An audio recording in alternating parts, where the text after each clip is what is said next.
Alright guys, Beelum here back. Another live stream. I just realized I didn't check the mic before starting, so let's see how that goes. But yeah, we're back. We're gonna finish Red Dead 2 finally. That's something. It only took fucking over a month. Almost a month and a half, I believe. It's been like over 5 weeks. Yeah, it's actually definitely been. Yeah, it's been over 6 weeks. Holy shit. Okay, good work. The mic's working. But yeah, Survivor. That was something. Yeah, I thought it was fucking boring too. Yeah, Survivor's not great. It kind of reminded me of like the High boot episode, and how just like everything was like so predictable in it. Despite it like trying to be set up as like this big blindside, but I think it like could have interesting ramifications at least, so that's something. And where the fuck am I in this? Oh wait, I'm about to build the house, right? But yeah, I looked up my previous playthrough. I only have like 2.5 hours left of the game, so it's like we're definitely finishing this tonight. If I don't, then there's something seriously wrong. Be higher in the season if Jeff didn't hype it up. I think that's probably the case. Yeah. I mean, like to be fair, I'm like fine with this season. But I think that is probably like the sentiment out there, right? Is I think a lot of people came into like super hyped, but then the season's just kind of like okay, and through that people were disappointed. Lots of Frankie voted out. I mean, I called it. Like I said last episode, that I felt like this content about her targeting Tika is like set up to her getting taken out, and it's like yeah, yeah. I mean, not like I kind of like thought it was gonna happen, so I don't know. Not surprised at all. Excuse me, sir. Who do you think is going home next? Survivor-wise, I think it's Jamie or Lauren. I'm joking. How can I help you, friend? I know this. I think crazy. probably. Some dumb old coot I know. Tell me, Is it Jamie? Pre-cut. Not crazy. Friend. I could see it being either of the two. I think Jamie is the one that like the show is showing as like Jamie is the threat, while Lauren is the one that like kind of got this like visibility spike to a degree in this episode, despite like it being out of nowhere. But also the same. So like I think I would lean on Lauren. Do you want to buy a house? I think so. I'll give you a luxurious. But I think it's one of the two. I don't think it's. Again, it's not going to be any of the Tikas. It's not. It's probably not Heidi. And then Danny, it's like. I don't know. It's like I feel like they kind of made it like because like this preview was another one where they were like hyping up like, oh, could Danny go home, to where it's like it's probably just not then, is he? And like we did see in the preview that Lauren and Jamie said that, oh, we're controlling the game now or something, which makes me think it's probably gonna be one of them. Pleasure to meet you, Mr. Martin. See, I think the fact that Danny is being set up like as like such an obvious threat makes me think he's not going to be it until we get a point where like the preview has like nothing to do with him. What are you doing here? Everything okay? I'm not sure. Like I think where are we at right now? We're at 7, right? I could see him being final 6. I think like the person before the finale. I think that kind of makes sense. Lots of them. Uncle armed to the teeth back at the ranch. Who are these two? Guns Yeah, where are we? So where are we looking at right now? I will say this episode also. I think I'm in on Carson being fire-making loser. No. Like why was that shot there at the end of the episode? Of like him literally standing in front of the fire. Like, why was that shot there?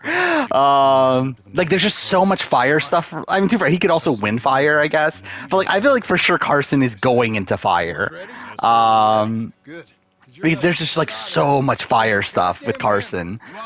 So like before I was like, okay, this is just like kind of situational, but like at the point now that we're just like getting these like random shots for like no reason, I'm like, okay. I mean, I think there's probably something there at this point. And then where are we at? So yeah, I think Carolyn's edit is interesting at this point, right? Where like even though I think game wise I think I'm pretty much out on Carolyn, I think edit-wise, I'm not entirely there yet. Where, again, like, I've been on the Jam wagon the last few episodes. I think this episode, like, still, I'm on the Jam wagon. Again, like, the fact that he got a personal segment, when, like, only Lauren, out of the people that went on the actual reward, got a personal segment, I thought that was super funny.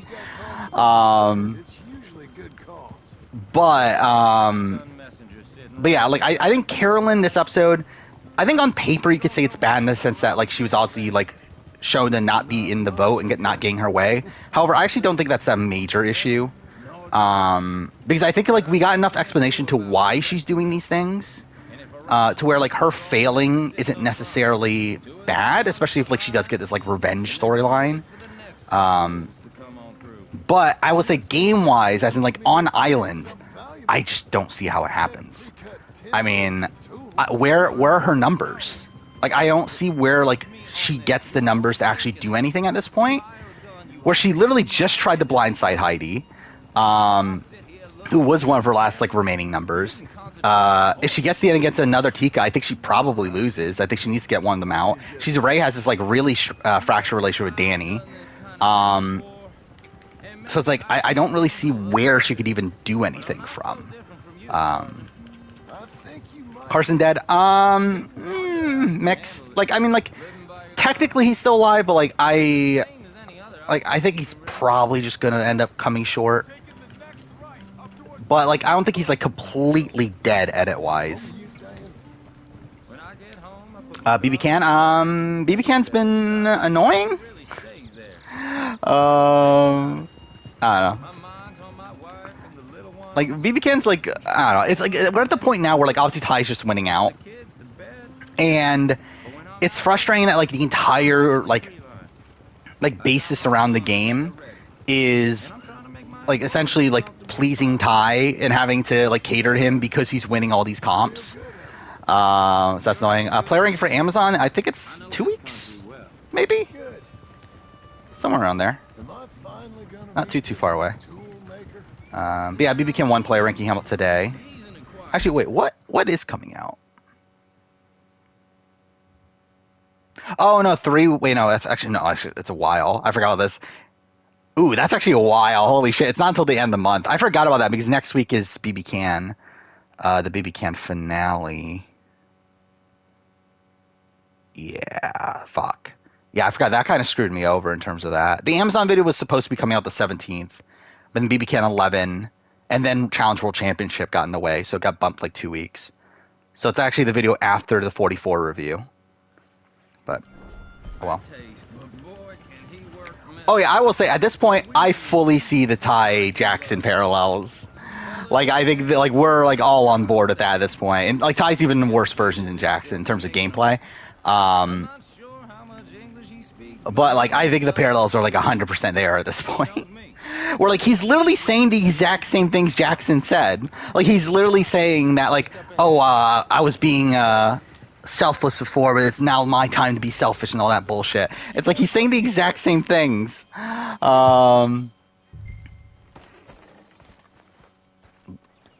Acquired. Oh, from this guy, duh. At Pierre 3, I mean, who else would be number 3? And also, it's like I think people shit on Peter's game a bit too much. Probably Andrew's that he can't win. Okay. That and also he got extremely lucky at like a lot of situations. How long does it take for me to make a video? Depends on the video. Like casting, recasting, even top 10s, not that long. Reviews, really fucking long. Video game videos typically pretty long. Like I said, an acquired taste. Yeah, I don't know. Heart of gold, and he's the Depends on the video. You off someplace, Mills? Okay. Cash him below Suzette. I will say I probably agree at this point. I think I put Cat too high. By the way, also I did. Oh yeah, so since the last time I streamed, I have watched all of Genius season 2. But when I did that, I did end up rewatching my Genius player ranking, and I will say I do finally agree that yeah, Jungmoon's too high. Not by like a ridiculous amount. I still say that she's like in the top 30-ish, or top 30. Like I think she's probably like I don't know, like 27, 28, somewhere around there. But yeah, she is too high. Tom above Liza is mainly because I think Tom had a lot more agency early on in the game, where Eliza was kind of just on the bottom and like she was trying to do things but like failing at everything. And like again, like I think it's another one where like I could see the argument for the opposite. I think Liza is probably like I think on the player ranking, didn't I have Tom above Liza? That I regret 100%. I do think Liza's obviously a better player than Tom. However, I do think Liza's game is probably worse.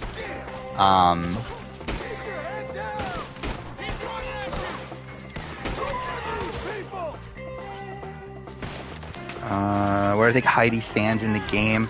Yeah, I think I could see her. I think I could see her being losing finalists or Final 5 boot. I think that's probably what So I think the way the game's going to go at this point, I think next episode, I think, yeah, it's probably just Lauren, right? Because, like, I think it's Lauren or Jamie. I would lean Lauren just because, like, again, I felt like this was kind of a, like, visibility spike to a degree. But also, even beyond that, I just feel like Jamie feels like someone that could make it further than Lauren, where Lauren never really had any Edgic potential. She always felt like a mid the early merge boot, to where like I feel like this is probably around the time that someone like Lauren would go home. Then I think it's probably Danny at 6, and then 5 again. I think it could be Heidi. I think it could be. It's probably just Heidi or Jamie, right? Like unless the Carolyn revenge story goes like into full effect and she cuts both Jam Jam and Carson by the end, like in Final 5 and Final 4. But I don't think that's going to happen. So I think like Heidi and Jamie would both make sense for Final 5 boot. Then probably Carson at Final 4, and then like Jam Jam, Carolyn, and then like Jamie or Heidi also there. And then probably Jam Jam wins. I would not be surprised if it's like a close vote between Jam Jam and Carolyn. Where a lot of people have been like bringing up the like Carolyn Jam Jam parallels to Dom and Wendell, which like I don't think are like 100% there, but I do think for sure like I could see them both getting votes. To where, yeah, I think it's. I still think Jam Jam's winning, but I think it could be a relatively close. Okay, I'm about to die again, aren't I? Oh, or not. We're probably gonna get something like Choose Your Champion next episode. I don't know if it will be exactly Choose Your Champion, considering they have been playing around with Twist this season, where like we had like the bird cage and there's something else, right? By the way, it's like they've been like playing around with like what exactly the twists are, to where I think that could change. I don't think it's going to be like 41-42 where it's literally the exact same thing. Okay, I'm going to die. Cool. That's great. I've not watched All-Star Battle yet. Who I think was going home? I mean, like, fuck's her name? Franny. I said it like last week that I thought Franny was going home. That like the reason why she was getting content about targeting Tika is because she's probably going to go home the next week. Forgot that Josh Wilder was a person. I mean, I didn't. I feel like there's probably other people from the season I would forget before Josh. I would forget Helen before I forgot Josh. Yeah, I think Franny 100% is a vote for Carolyn, right? Like, I think that would be a big shock if that isn't the case. And through that, like, probably Matt too. I'm too fair that we did get more. We did actually get like a segment with like Matt and Jam Jam. Well, we never really got a segment with Matt and Carolyn, to where like I don't know. I guess Matt could vote Jam Jam.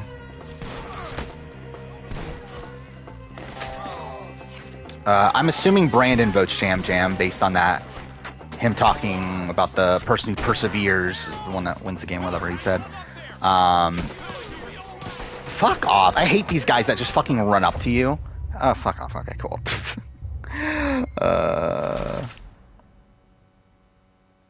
Sarah's forgettable. Yeah. To me, actually, I think Sarah has gotten to the point where, like, she's so forgettable that she isn't forgettable to me. Where it's, like, the fact that I feel like she should be forgettable, but, like, the fact that the show clearly makes you not want to forget her makes her kind of memorable. To where, like, she gets, like, so much content for someone that's, like, so irrelevant to the season. Yeah,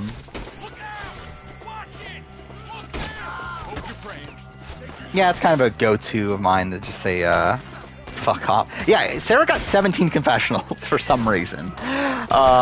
Don't know why. like to be fair, she did get like a lot of situational stuff in the premiere. Due to okay, cool. Yeah, this is great. Yeah, kind of like Mary, but like not like Sarah was actually on the show, unlike Mary. Where like Mary was like even on the show, she was supposed to be forgettable. Where they even included the Mary Who moment. But like Sarah, like is someone that clearly production wants you to like. Like I think Sarah is like someone that I would not be surprised if she's like the go-to pre-merge second chance person moving forward. Like kind of like Alexis Maxwell, like someone in that sort of spot where like she's like or like a So Kim, where like there's like constantly called for returnee seasons. I mean, if they get returnee seasons. Okay, cool. Fuck off, game.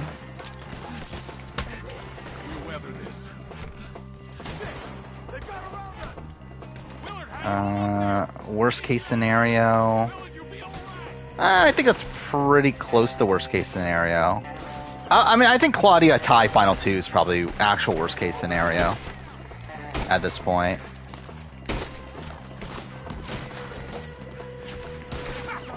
Especially if Claudia takes Ty to the end, that's even fucking worse. And 100%, like, that's very likely right now.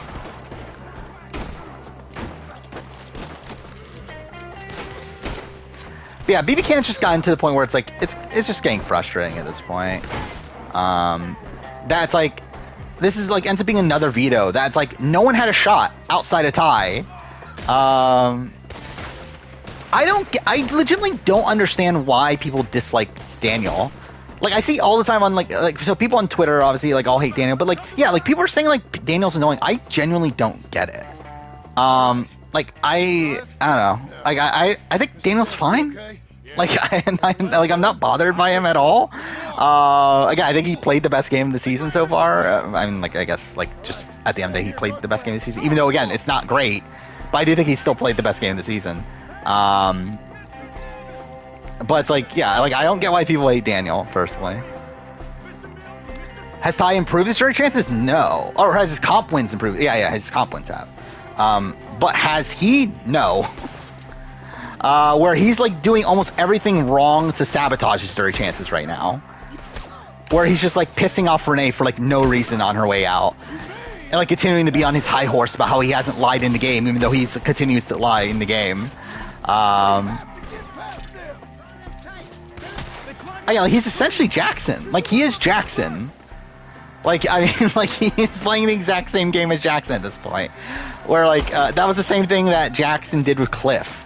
To where, like, Cliff almost didn't vote for Jackson because of how annoyed he was at how he was doing these sort of things.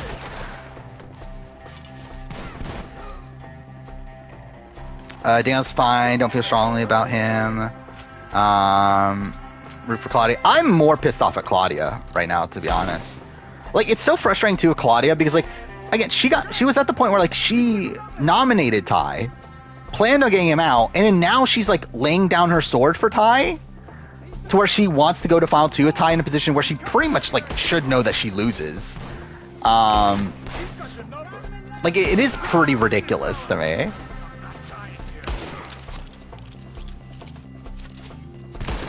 See, I don't even look at Gary and Daniel as, like, similar. I guess, like, character-wise, I guess maybe, but, like, I don't even look at Daniel as a character. Like, I don't really, like, I look at him as more of a player than a character. So, like, I never really paid attention to, like, what he does on the show. To where, like, to me on the show, he's kind of just there. But, like, as a player, I feel like, again, like, he's probably the most competent player on the board. Yeah, I mean, I think Ty, like, the only chance of Ty losing is Final 3 HOH. Like, I think at this point, like, he's pretty locked in. To where unless, like, Final 4 Veto ends up having, like, really difficult questions, he more than likely will win Final 4 Veto, because he always has, like, some physical component to it. He's more than likely going to win at least one of Part 1 or Part 2 of the Final HOH. So it all comes down to the quiz, which, straight up, I don't think he's going to win. Like, I don't think he knows, like, his days at all.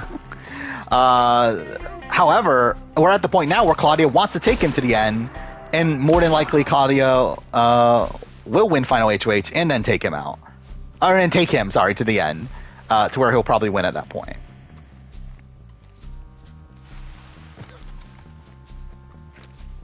Anthony Douglas is better than Kevin. I disagree, fundamentally.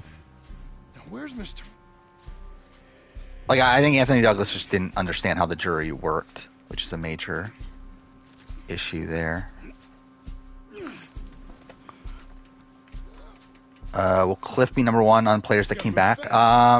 Probably. I don't even remember the list, but I mean, like, I would assume so. If George's on Traders AU, chance of being faithful, 0. But to be fair, is that like... I don't know, it's like, it's weird though, right? Because like, if he's on the show, you have to assume he's a traitor, right? But then doesn't that make it too obvious? So like, wouldn't he just be screwed because everyone would be under the assumption that he's a traitor? Because like, obviously you're going to make George a traitor. And George and Haley on Amazing... Yeah, that'd be great. I mean, it's not coming back, right? But it would have been great. I don't think a bad episode for Carolyn. Like, I think when we're looking at, like, edgically, I think this was actually solid. So even though she's shown to not be getting her way, it's like we're still understanding her overall decision-making. And again, I think there could be, like, potential setup to a revenge story for the following episode. However, again, like, I don't think that's actually happening, though. But I don't think, like, this is an episode to, like, rule her out or anything. I think it pretty much, like, sticks her the same. Like, I still think it's Jam Jam 1, Carolyn 2, Carson 3. Let's get out of here. And then everyone else doesn't matter. Oh, yeah, World Championship happened. That was a boring episode, too. Too bad, there were, like, a couple things. Like, there's things to talk about with it, but, like, it's not fun. Because it's essentially just frustration at, like, how, like, Jordan and Tori keep on getting cast on the show and keep on, like, not, really playing the game. Oh, is there a celebrity? Okay, I didn't know that was the case. Is that really a thing? That Amazing Race AU's coming back as a celebrity version? I mean, as of right now, I'm under the assumption that Australian Survivor will be number one. Just because it's like, unless Survivor 45 is really great, there's not many other shows that can beat it. Again, like probably only because like Big Brother's not gonna be that great, is it? And then yeah, at that point you have what, like Traders UK and AU. Charles, you all right carrying him? So I would assume Australian Survivor would be number one, but obviously we're still a way out. All-Star Battle will beat it, obviously. But also, yeah, I haven't finished. So I've watched Black Mirror. Fuck me.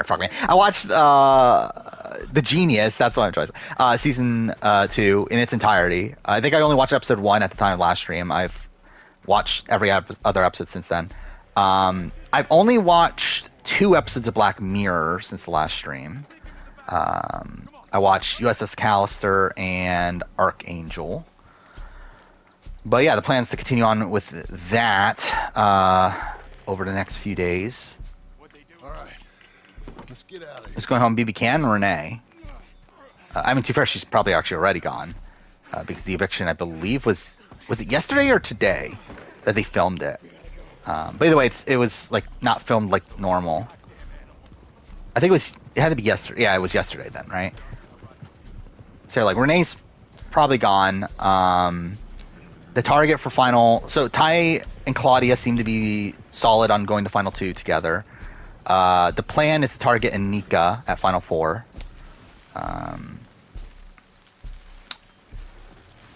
Cool. Yep, cool. Which, like, pretty much means she's pretty fucked. If they don't change their mind. Because we're in a position where obviously Anika can't win HOH. So even if Daniel wins HOH... Then, like, Ty and Claudia would obviously just send out Anika if they win veto, which more than likely they will. Again, like, based on, like, what the veto comp is, like, I think Anika has no shot. Okay, where the fuck did Charles go? I'm just not even paying attention.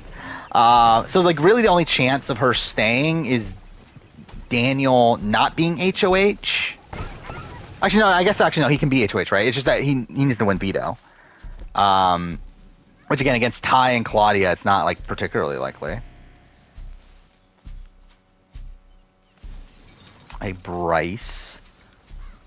Yeah, I feel like you haven't been here as much recently, haven't you? Anyway, okay, cool. Like, can you just ride over it? Thank you.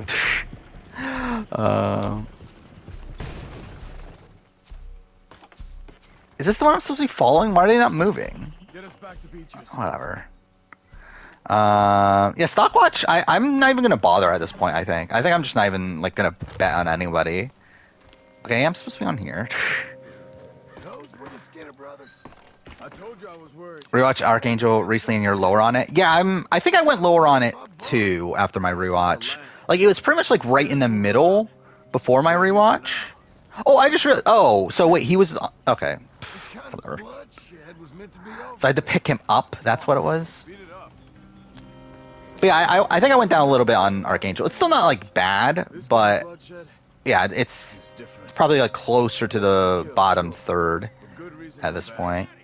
But rarely just for the Oh, you have news. You're breaking up Lauren O'Connell? That's a travesty. How's she gonna take it? Most folk don't usually put up with Um. Then I hope we put an end to it. There was a caravan. Can you just let me get on the road? What the fuck? No, go back, please. Alright, whatever. Prediction-wise, USA final or Genius Netherlands finale worse? Genius Netherlands, I think. Actually, I mean, like, result-wise, technically it's USA's worse. Because there, it's like literally everybody quit except for, like, on the women's side of things. Everyone quit but Sarah. Well, everyone quit or got DQ'd in a weird way to where Sarah just wins by default, essentially. And that's pretty shit. While with the GS Netherlands, like the final 3 boot got screwed over because production was incompetent and decided, hey, we don't want to be here all night, so we're just gonna end the challenge now. And like add it in post that there was like the timer all along when in reality there wasn't. So like that's like pretty incompetent there. But like, and also like the decision to like almost allow people to come back at the very end is really bad. But like at least like the winner was a winner that won something. Uncle! So at least there's that. Uncle! Why Desi come back? She was a quitter? What are you talking about? You useless sack. I was keeping guard. Really? Whoa. What happened? Skinner brothers. Okay, I think I'm like completely lost on what's going on in chat. Once this is done. Oh, are you talking about Lauren O'Connell? Is that what you're talking about? Get poor Mr. Wayne buried. Okay. Be careful. Who wins Forever Kagiyan Rise and Fall Endgame format? Scared him off for now. What was the format again? It was like Final 6. We'll be safe together. You vote off. No, you vote off one person. Then there's like a safety chain, and then the 3 people booted are like the jurors. What if I do that for a video? Like do a fucking. What if every season was Rise and Fall? Which definitely not doing that, but like that would be funny. Don't you forget that. But yeah, I mean that's pretty fucked, right? So Tasha would have been voted out. Tasha would have dragged Tony. Tony would have probably dragged Cass. Actually, no, would she have dragged Tony or would she drag Cass? No, I think she would drag Tony. Yeah, she would drag Tony. Yeah, and then Tony would drag Cass. And then, oh, wait, no, it's not at 6. It's at 5, isn't it?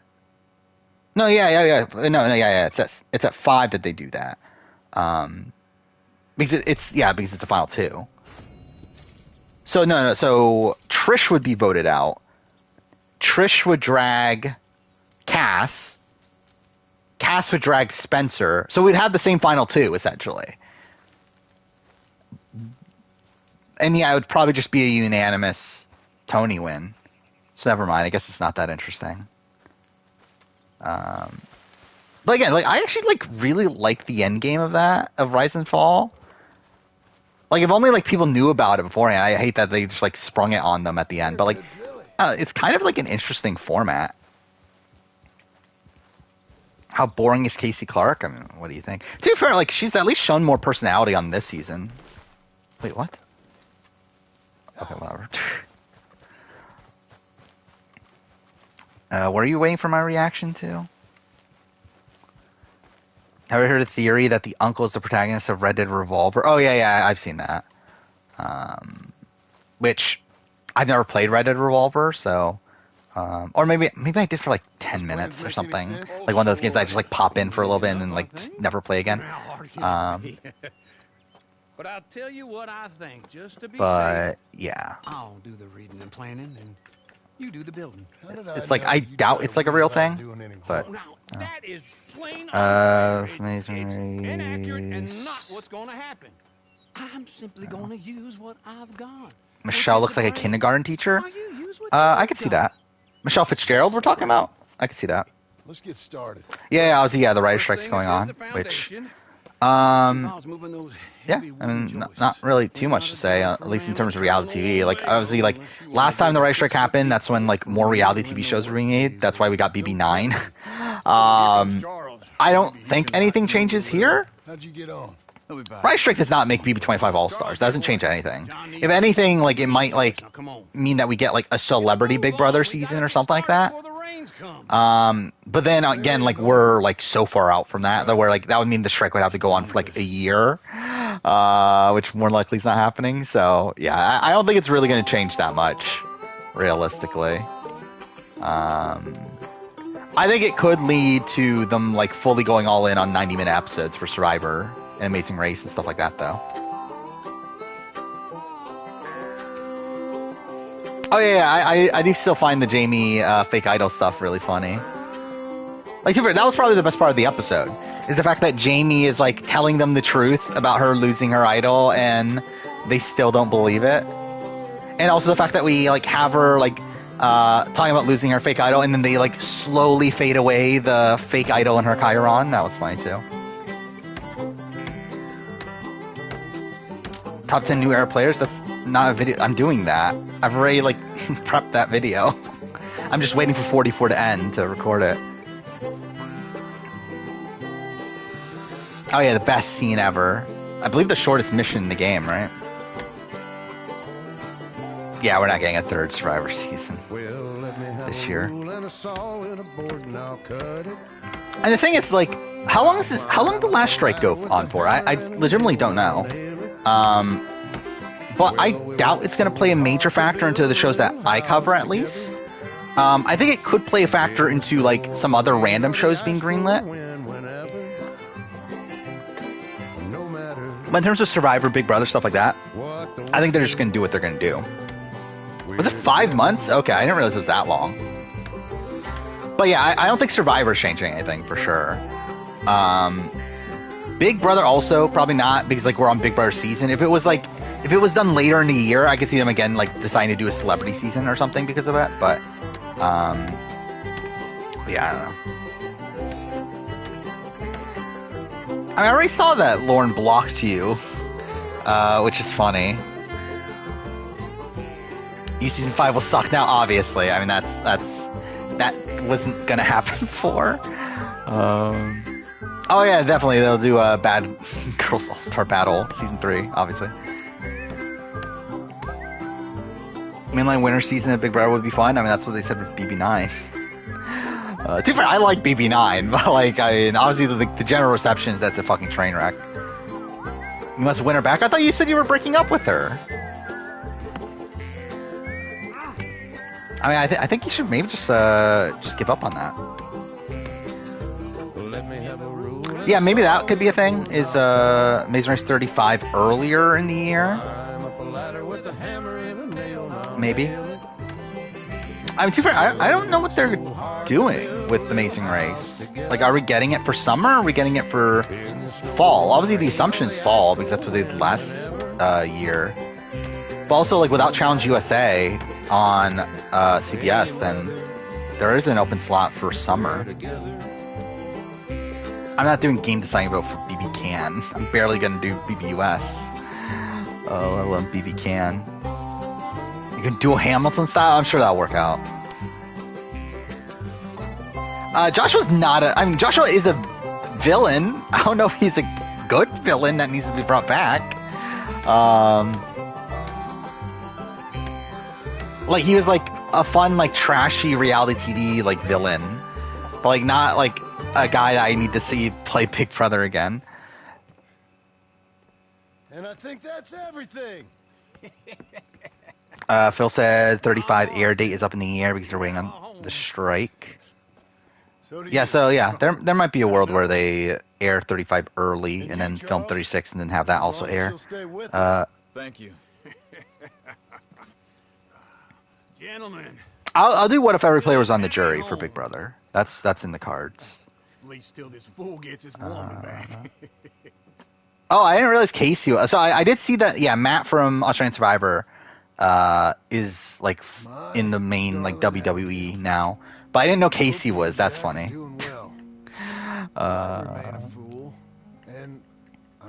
Thoughts on Challenge episode? It was boring. Outside of again like just being annoyed at Tori and Jordan because when am I not? But I thought the episode was boring. Oh, which by the way, today I got I'm officially part of the press for Paramount. That's something. Because like Challenge World Championships has been annoying me, where like it's very difficult to find like good images for Challenge World Championship, high res images.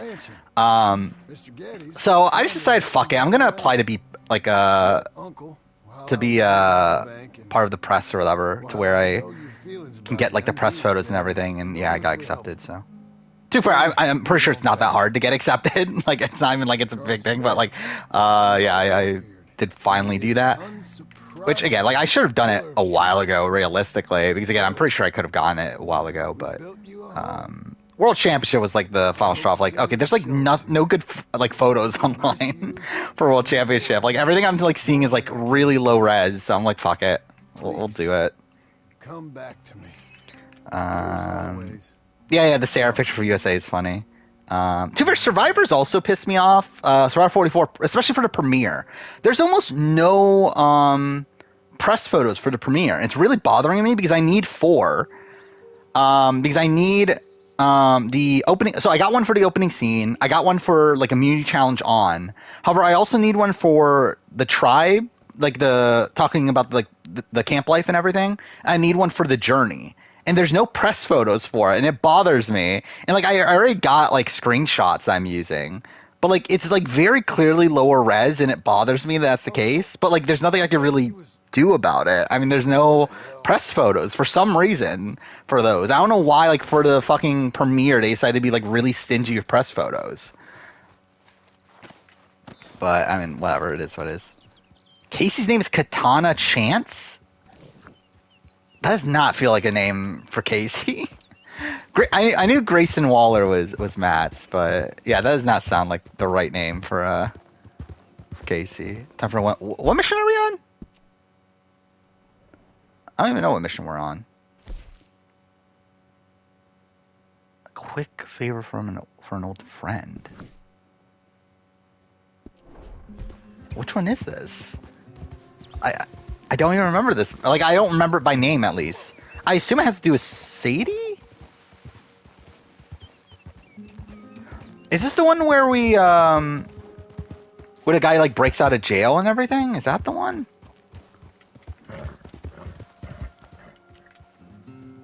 You're asking Bruno to unblock you? Good luck. Hopefully he doesn't.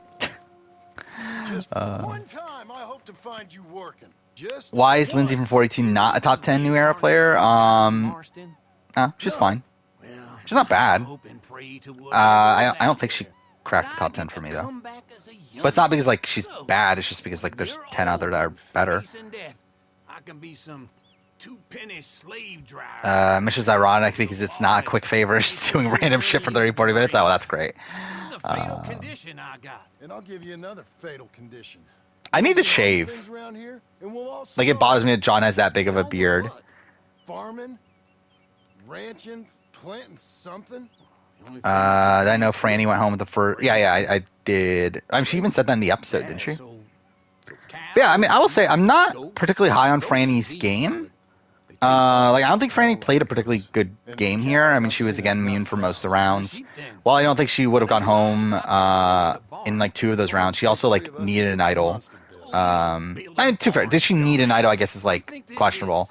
As technically the Tikas were on her side, it's just that they wanted to hide their votes. This is the industrial But The lumber fellers all have 'em. yeah, like last episode, like, Modern world. and she probably was safe. But also, like, still, like, could have potentially been in danger if she didn't win immunity. And then obviously she goes home here. And like also to be fair, like part of that is like due to like Matt getting screwed over, but also like she plays a factor into why Matt got screwed over. I don't know. It's like I don't think it's a bad like she's not like low on the power ranking or anything. I believe I think I have her at number 2. This fella probably saw you. Thought, here's Because I think I did decide to put Matt above her. Just because I do feel like Matt got like entirely screwed over, where at least like she got legitimately voted out. I gotta respect him for it. 'Cause But you walk into my lumberyard, yeah, like she's still like I don't look at her game like too highly. thinking about it. Yeah, I assume All Star 4 premiere date I soon. actually do this on my own. I mean, we're very close to the end of World Championship. That's what, 2 more weeks? Yes, 2 weeks. So, yeah, like I'm assuming we'll get All Star 4 stuff soon. Wouldn't hurt neither. And that's Better Haley or Boston Rob? I would go Boston Rob. people. You're in enough debt as it is. But I don't know. It's my day. I like Haley has like potential, but like I think if she had like a better run on fuck me, Heroes vs Villains. There we go. I think I probably would have like Far too comfortable. seen it as closer, but I think I would go Boston Rob. Gamer said soon, yeah.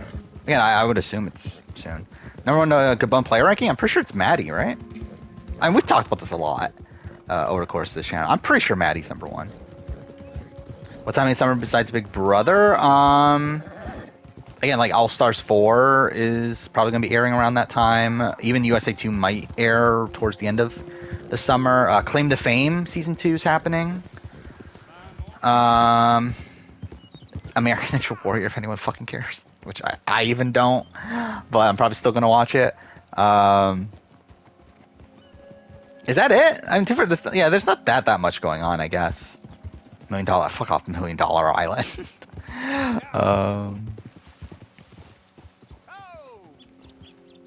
Why not Kenny? Because Maddie like actually outplays Kenny at the end. And also, I think like Kenny does a lot more actively wrong to cause his elimination than Maddie does.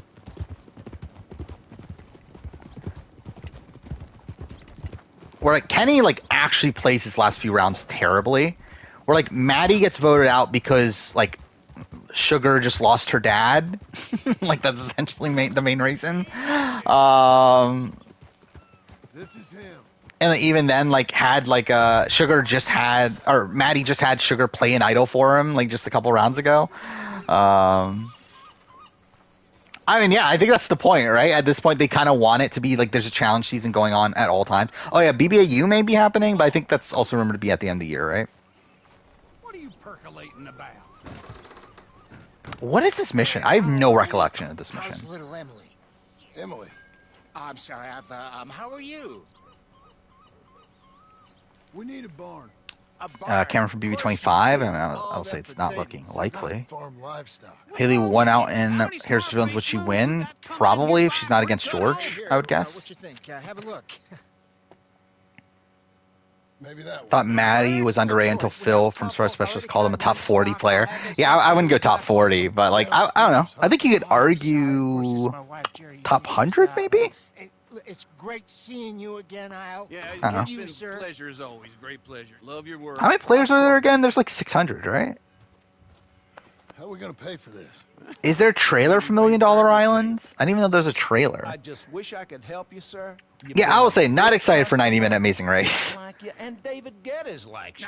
But this man, I would much rather have 2-hour Survivor than 1-hour Amazing Race, even though I still think 2-hour Survivor is also bad. I really enjoy begging and watching you make a fool of yourself.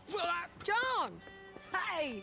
Is that Oh yeah, this Sadie. Adler? Okay, this is the mission I'm thinking of then. John! How are you? Well, Yeah, this is a pretty pointless one though. nice to see you. Yeah, I'm gonna watch the new season of Black Mirror. Again, the plan is I'm doing a ranking of every episode after that season, You got any work? which is why I'm rewatching the show right now. How desperate. I need money. A bunch Oh, of this is money. the so this is Australian version, right? You up for a fight? Is it legal?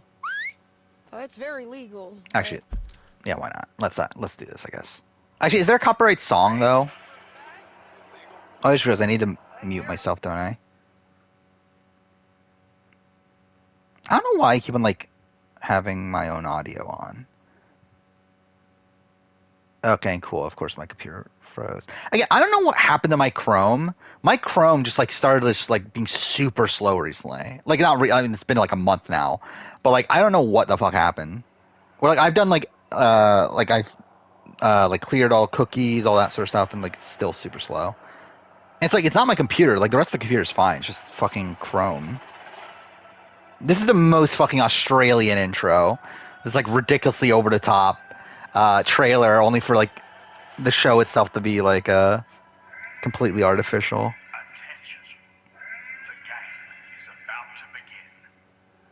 So what is $1 Million Island like? What is the actual game again? Is it just challenges? Like I don't even remember. But I remember like I was not that interested in it when I like read the actual format.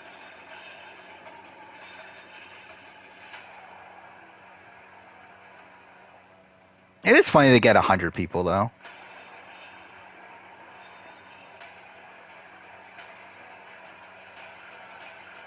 Like it would be so funny if like Australian Survivor ever did 100 players.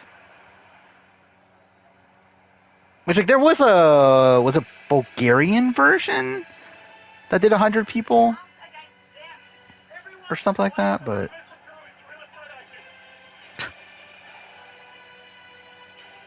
yeah, this is like an extremely generic trailer.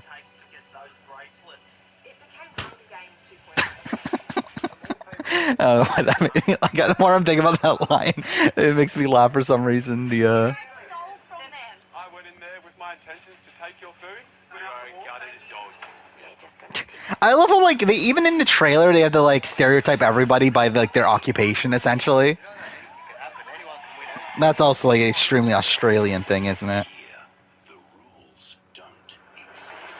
Oh, thank God we're in a game that has no rules. But yeah, that's something. I don't know. Maybe like I probably won't watch it, but I wouldn't like completely rule it out. I guess. With you, it'll be fine, but I wouldn't do it on my own. I ain't got much choice. All right then. As far as 50 with 50 players, again, that would be funny. Is it social strategy? I thought it wasn't. Delicate flower underneath. But yeah, I believe like what happened in the Bulgaria or like whatever country it was that had like 100 people. I believe they just did like a challenge right away that like eliminated like half of them. It was kind of like Physical 100, like well, actually like Physical 100 is, where like essentially they had like a whole bunch of like challenges that like the losing tribe would get eliminated, and until it was like 13 people left or something, or maybe it was 10 or something. Essentially like the size of a merge, and then at that point they just played a normal game. But yeah, like it was a weird format. Thoughts Survivor episode? I thought it was boring personally. I thought the Franny boot was like so foreshown. Yeah, I mean, I saw it was a pretty bland episode. I actually already recorded my part of the review for it. I did that like right before I started streaming. Which, yeah, I'm just like kind of on it. Sadie. Hey, so who is this bounty? Ramon Cortez. He's with the Del Lobo. Yeah, and like, yeah. Imagine Australian Survivor USA versus AU, and they fucking bring Carter on. Mexicans? That would be funny. Just when Franny wasn't supposed to go here. Interesting. They're a misfit bunch. I guess I don't want to ask the follow-up question, but And they're friendly. again, like I feel like edit-wise, like I did see the Franny boot here. Burnings, killings, you name it. Not much log. I remember people dying. No, I don't think it was on the 100-player season, but someone did die. Actually, was it on the 100-player season? I don't think it was. That ain't much But like people have died for on the place. like other versions of Survivor 4. I mean, someone died in Koh-Lanta, right? And then also someone died in, I think, one of the, You know, I had some trouble. maybe it was along. Bulgaria or something. That gang you was talking about. Was they the 4x44 at this point. I mean, I thought the last couple episodes were pretty good, but I thought, yeah, like this one was definitely a slower one. You thought top 3 episode of the season, really. I think this might be like second, we fought at least. back. Like my second least liked episode of the season. I wish we'd done better. So episodes 2 and 3 were both kind of like to me. Episode 5 was a good episode, but like it also like didn't have elimination, so that's kind of underwhelming to me. The things they do, unspeakable things. I hope that's the last you see. Murgatory, that was really bad too. So I guess this isn't like that low. It's probably like right in the middle. Me too. Or, like, I think the best episode so far is probably still the Brandon boot, probably. I built my ranch. Actually, I don't know. Maybe it's like the Sarah boot. I don't even know. Actually, I'm going the wrong way. You fell for the Heidi fake out? I never fell for Heidi fake out. Or like even like in the moment where like she's talking to Carson is very clearly not on board at all. Like this is definitely not happening. It's one of them pre-cut ones. Like you could just tell by the way that Carson's reacting to this that it's like, yeah, this is not happening. Bark the odd order at us. It's solid though. Yeah, I thought someone died on Bulgaria. John Marston's got his own house. You should come see it. You bought you beat Tachia. I did see that like a physical copy is only like $35 new. So I was like to like pre-order it. I was like, that's kind of tempting, kind of, but I'm probably just not going to because again, I'm probably just not that interested in it. I might play it down the road, but again, I'm not gonna play it right now. What were you speaking about? You have the right summary of Jamie Chung's marriage? Why? Like, why is that a thing you're writing about? I have heard of $1 Million Mile. Modernizing days are done. I didn't watch it though. Good boy, and get this bounty for me. Yes, man. Okay, yeah, that's great. Get on the fucking bridge. 8 to 9 hours, that's about right for me. I'm at the point now where like anything over 10 hours, I'm like, do I really want to play this? And then again, this is coming from I literally just spent almost 60 hours playing Red Dead on stream, but still, I'm like, at least on my own. Like when I'm playing a game for like over 10 hours at this point, I'm like, Get moving, will you? Finish the grand final today, you already missed the genius. Yeah, I feel like to me that's how I feel every time I watch grand finals. I just feel empty after finishing it. Like it feels like this like massive long journey that like comes to an end. I think they did like such a like it's like the finale feels like this perfect way to end up wrapping up the entire show. To where it does make you just kind of like miss it right away. You rank them 3, 4 gapped and 2, 1. Yeah, I can see that. Like I think my opinions about the Genius are just like very strange because like I just love all the seasons. Like I can't properly rank them. And like I do for the sake of like a video, but like I don't think I actually have like super solid like opinions on the ranking because I just love all the seasons. Like season 1 is the most basic of them.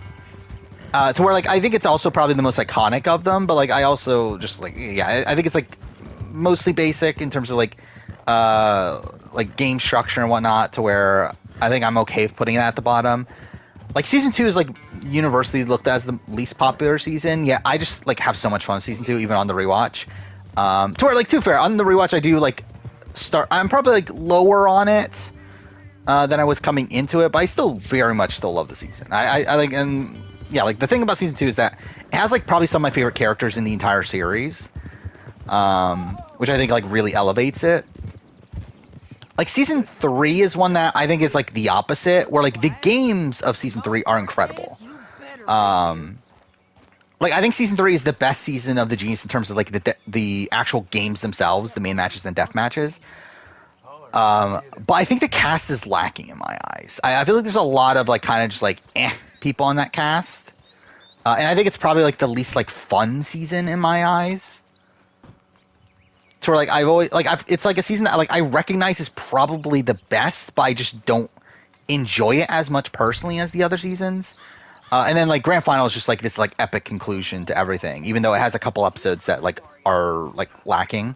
And like I think the overall game structure is like also kind of lacking at points, or like game design, I guess. But it's still like, again, it feels like this fitting conclusion to the entire series. But it's like I really like all the seasons, so it's like I don't know. Whenever I rank them, it just like it doesn't feel right. Yeah, Ah Young and Dongmin are incredible, obviously. But like outside of that, it's like Kyung Hoon for the first 2 episodes is really great. Like everyone else is kind of fine. Like Hyungmin's obviously a great player, but like man, he's just fine TV. You have like a lot of people like Jung Bom. You have like Jung Hoon. He's probably the most mid player to ever exist. You got who's the Young Hoon? Yeah, That's his name, right? That's him. Or Yu Hyun? Young? I forgot how you pronounce his name. Anyway, the 5th place guy that ends up coming back for grand final. Like he's also just kind of fine. Like kind of like a Youngmin, where like again good player, but like also like not the most like riveting TV. Could every Genius player win Survivor? Probably not. I don't think it translates particularly well. My men are meeting me at Newberry. Is it Yo Hyun? Yo Hyun. It's gonna be a train wreck when I record the Genius season 2 video to actually try to get everyone's names right again. But whatever. Black Garnet actually got off a slow start, but I ended up enjoying the bootless.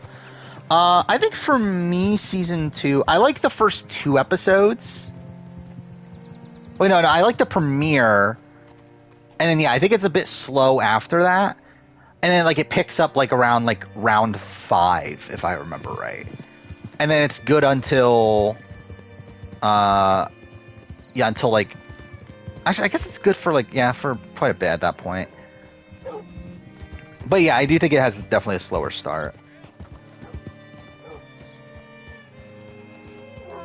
I will say though, I think the Genius, like, I think all of the premieres are like all-time great episodes. I'll get them ready for you. Or like, I just think the Genius like has this like knack of having like a really incredible premiere, like for all 4 of the seasons. Where I was looking at this, so I back during my like one of my rewatches a while back, I ended up like rating every episode. And yeah, I've rated every single premiere a 10 out of 10. So that's something. Update player ranking for BB Can. Right now I'm in tie 1. I mean, like we just don't know at this point. I don't think. Anika's probably gone at Final 4, so that's wait, what does the game want me to do? Wait, she's probably 4 then, even though her win equity is probably higher. Oh, I need to get the body. But yeah, like we don't. I guess no, because Claudia's gonna lose against Ty. So I guess Daniel too. Oh, Ty's very low if he wins. Like he's essentially a worse version of Kevin Martin. Mr. Sheriff? I'm too fair. I guess like in ways you could say he's better in the sense that like he probably like needed his wins less at points. But I also feel like almost none of that is due to his actual like things he actually did. Just fine, mister. Yeah. Season 4, episode 1 is incredible. I've watched the intro to that episode so many times. Like a ridiculous number of times. Like just the intro, like just the first like 10 minutes where like everyone's getting introduced and everything. Like I just love how like everyone gets introduced and like most players get their own like theme music when coming in and everything. Oh, I know so, Ramon. Take a seat. Help me go. MMA Genius player ranking at the time I released it. Would I include Genius Netherlands? No. Sure. He's again like I think it's just not the same show. Renee's going to be booted. I mean, Renee's probably booted as in like real time, but like she's going home tomorrow on the episode. Good job.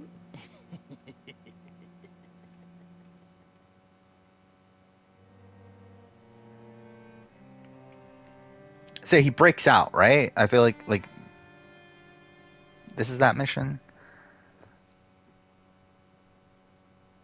I went back and watched it yesterday for prep for the finale. Yeah, again, it's such a great episode. Like, just so much happens there. Again, like you get the great introductions to everybody. You get like the entire what do you call it? The main match with like Sangmin tricking everyone at the very end, and him like screwing over Jung Hyun. Then you get Jun Sok being pulled into the death match. Like this thought of like, oh, is he going to be like the first boot twice? any of Junsuk just demolishing Jung-hoon in black and white, where like Jung-hoon loses black and white for the second time.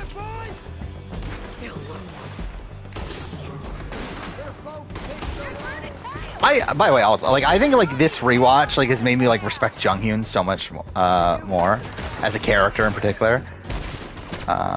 Towards like Jung-hoon's arc is just really hilarious when you think about it. Especially like how he loses both of his games. I don't think I'll ever do a Genius Netherlands retrospective. At least personally, I don't care to do it, and also I don't think there's an audience for it anyway. Or I think at most would get like a couple hundred views.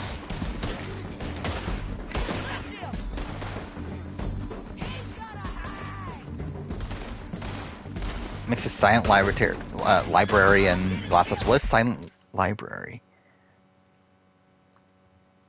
I mean, like, I think the game itself is, like, nothing like Glass House. I didn't even know this is a show. 4 seasons on MTV. Modeled after a Japanese game show. Huh. Yeah, never even heard of the show. Like, usually I've at least heard of, like, most reality shows. But yeah, I included... Okay, so it had, like, a lot of other MTV sort of people on it. But yeah, again, never heard of it. 600 video, top 25 reality TV premieres of all time. I feel like that's a bit... that seems like a lot. Like a lot of work to do. And like thinking about all the premieres.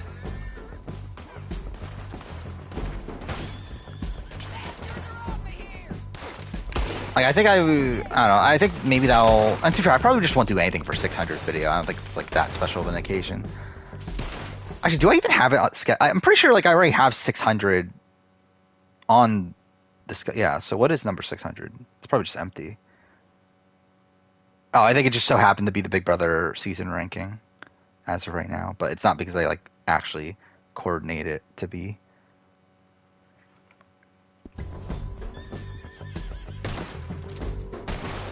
GCP seems to be doing better right now. Yeah, I think it did pick up some views, right? So at least that's something. It's still not good, but like it's good enough. I still find it funny my Avengers Infinity War video did better though.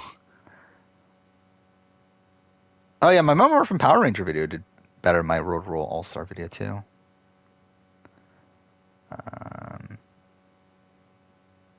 I love like when I look at my comparison, my last 10 videos, it's so fucked right now because I did all those extra videos to where like my BB Can player ranking is number 4 on my last 10 videos, despite it like doing pretty bad. So yeah, it's kind of funny when looking at like the comparisons right now. I'd rank on the first boot ranking if he went out first. Blew my jail apart. He's gone. He's gone. I don't know. Would he be low? We brought him in. Now pay us what's owed. I don't think he necessarily would. I guess it matters like how he gets voted out. Are we talking about like in that situation where he just doesn't play his idol? If that's the case, then like not really, because I feel like he kind of gets like Get him back and I'll get your money. Like not necessarily screwed over, but like he goes out in a very wonky way, 75. where he's getting voted out by like 2 votes, at a first tribal, where like Matthew is someone that wanted to keep him around. I don't think he's at like the very bottom, but like I think it would be tough to like put him at the top though, like towards the top. It's like he might be like towards the middle of the list. Looking there. Sure. You've had some Next Saturday challenge video? being stole off of you. I don't know if I like. I mean, challenge is like I don't ever intend on having challenge videos on a Saturday. If I have it on a Saturday, it's simply because like I decide to just like swap the Wednesday and Saturday videos.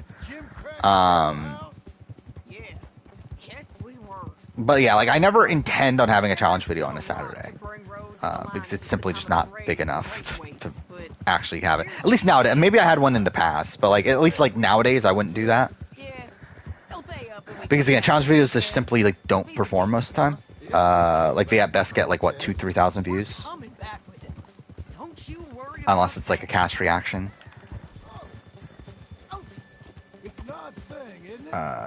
Where there she is. Who might be crooked himself to go get a bounty. Yeah, as I say, like the cast reactions do well. Like even the 38 one did okay. Like I think I got like what 5,000-6,000 views or so. I think I don't remember, but I think it was somewhere around there. Definitely more than normal challenge video. To where like yeah, those do views, but like also those are extra videos anyway. Do I find the Ty winning out storyline hilarious? I think it feels like incompetence from production. More so. Like I don't find it funny because I just don't like Ty.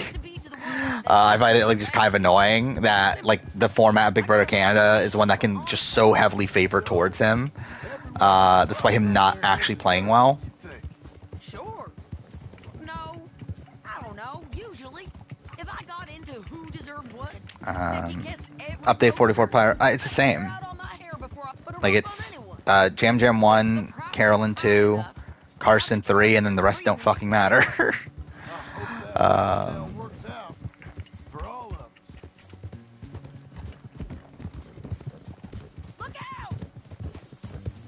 Google search for what? For the USA 2 video. That was one of the ones that like for some reason just got a whole bunch of Google search views, and I don't know why. I had Carolyn at 3 2 weeks ago, I believe. I moved her up to 2 after last week. Where last week she had the like personal content and there was another thing, right? But either way, I did move her to 2 last week. But yeah, and this week she like stays at a 2. Wait, where'd Sadie go?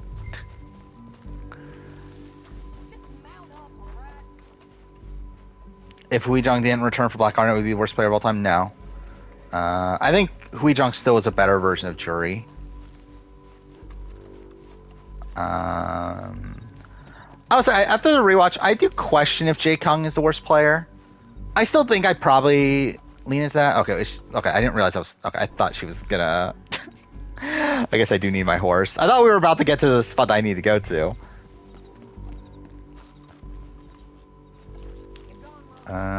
What's the Screen Rant? Clear top 50 of all time. Oh, just top 50 TV shows of all time? I don't know if I've watched a lot of these. Like, I haven't watched a lot of, like, random scripts. Yeah, I haven't watched, like, Downton Abbey. Never watched The Jeffersons. Never watched Rick and Morty. I've watched Ozark. Never watched How to Get Away with Murder. I'm surprised that's even this high. I watched Sherlock. Squid Game I've watched. Why Squid Game's that high? Squid Game's good, but it's like also it's like it's kind of high. BoJack Horseman I watched. Never watched Peaky Blinders. I feel like I've never said that out loud in my entire life. Never watched Happy Days. All right, let's just scroll to the bottom. I assume like number one's like The Sopranos or Breaking Bad or something, right? That's usually what's at number one. I still haven't watched Succession either. I need to watch Succession at some point. Yeah, wait. Oh no, Better Call Saul is at number one? That's really random. I watched like half of season 1, I think. Wait, Stranger Things is at fucking number 3, so this entire list is invalid. Yeah, fuck this list. No, this list doesn't count. Oh wait, did I accidentally scroll to a net? Oh, whatever. I don't care. Either way.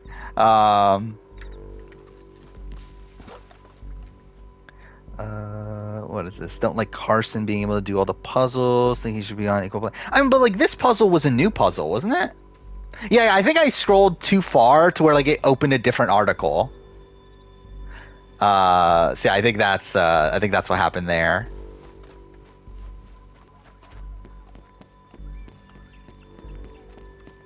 Records broke this week. Most veto wins in BB Can season. Most consecutive rounds of safety. Most consecutive rounds of safety 1 of all time. Okay, I mean that's whatever. First player to win 4 vetoes in a row. Yeah, Because James technically, but yeah, not really. Second most comp wins total. Does he have second most comp wins? I mean, I guess, are we including the Breaking Bad was one. Stranger Things is still top 10. That's yeah, no.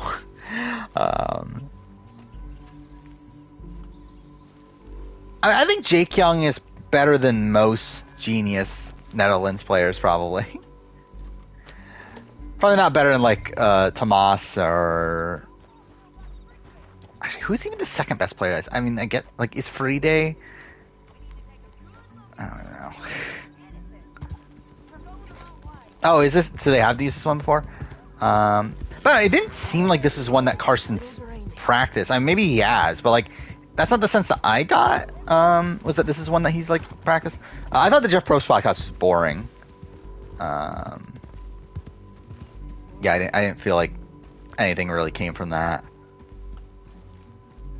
What info do we have for 45, 46? I think just Bruce, right? Oh wait, I believe I did see a picture on Twitter that's it's looking like it's a 3-tribe season again, which is like fuck off. But like there was a photo of a merge challenge where like on the back you can see red, blue, and yellow, which implies that the original tribe names or original tribe colors were red, blue, and yellow, which means probably 3 tribes. So what do we do now? So yeah. You. That sucks. You just covering it. How can you keep I'm starting to get worried, I'll be honest, about this about 45, 46, that we're literally just gonna get the same thing. Considering the fact that, again, listening to Jeff Probst's podcast, he's still so all in on the new era. So we're like, that's the one new thing about this, is that they did ask, like he did get asked at the very end, about when is like too many twists too much, and his answer was essentially, yeah, I don't think it's too much. Like, I think it's fine. So it's like, fuck.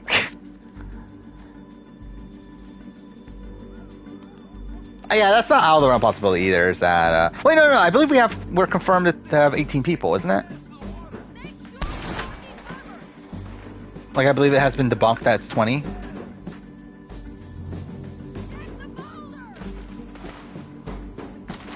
God, okay, was I not loaded the entire time? Russell Muscle made a video? That seems about right. I plan on doing the same thing I did last year, where like after the 46 cast is announced, I'll do a video on both 45 and 46.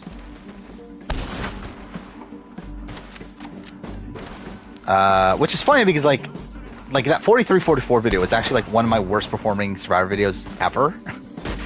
Which like is so funny that's the case, considering like looking back at like when I did videos like that for Survivor 40. Those were like my biggest videos at the time. And like I do it for fucking 43 and 44, and it's like one of my worst performing videos. But I'll still do it. Like I still like, again, I'm not gonna do it. I regret I didn't do it for 41 and 42. Because it just kind of bothers me now that I didn't. But oh well. Oh yeah, we're still doing this. I was the greatest mission of all time. I actually remember this section. It's like a section I always found annoying because I would always just like randomly die for some reason, or like Sadie would randomly die, and I think I would like fail the section for like no reason. Where the fuck is he? Oh, fuck off. Cool. How's he not die from that? Oh come on, really? Okay, what a masterpiece. I will see if the video does as bad as last year. I assume it will. Or like I assume it won't do great. Where the fuck did he go? That's Sadie, right? Yeah, so it's this guy. There we go. Does Clay have any winning scenarios? I mean, cutting Ty, taking Daniel. That's probably the only possible winning scenario. And that's not even a guarantee. God damn it. There we go. Oh yeah, I mean if I do the 45, so 45 or 46 ends up being returnees. I'll probably do a initial cast reaction. The 40. Wait, did I just? Oh, anyway, if 46 is returnees, I'll do a cast reaction to 46. as its own separate video, and then I'll probably turn the 45 video into like thoughts on 45, and then also just like thoughts on the future Survivor sort of thing. I think it's probably what will happen there. Yeah, the 42 cast speculation video did very well, which is funny considering like it didn't happen. Because if you don't know, this is back when in the original 42, before COVID, that there rumors were that it was going to be Second Chance 2. As supposedly returning players were getting called. And supposedly it was just feelers, it wasn't the set thing that was going to be returnees, but it was at least to the point where people were getting contacted. So I was like, fuck it, let's do a cast speculation video, and that video, has 50,000 views or whatever, and it just never happened. Imagine my BB Can 11 cast speculation video ended up getting I don't know, 30, 40,000 views. That'd be just so funny. That's essentially what happened with that video. Where it's I got that many views from a video that is literally just completely irrelevant. Okay, I can't even. Oh, there we go.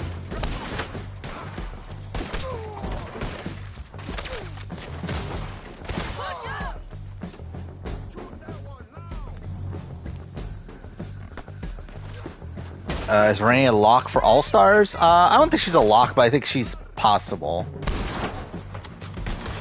To be fair, she's probably the most locked in girly pop, I think. I mean, she's gotten one of the bigger edits of the season. I don't think it's a situation where production loves Renee though. Where I think it's a situation where they kind of they like to make fun of her.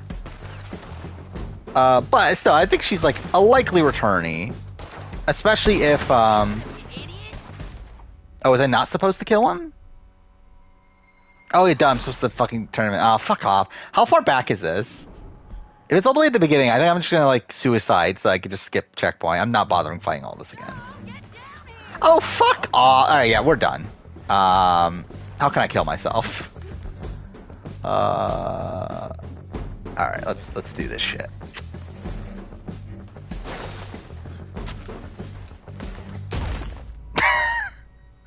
This is so stupid. Oh, yeah, I forgot. Yeah, Renee is starting law school, so maybe that'll stop things. I'm too. They're not doing a returning season anyway, are they? I'm coming. See them putting. I don't think they're putting Shania. I don't think they give a shit about Shania.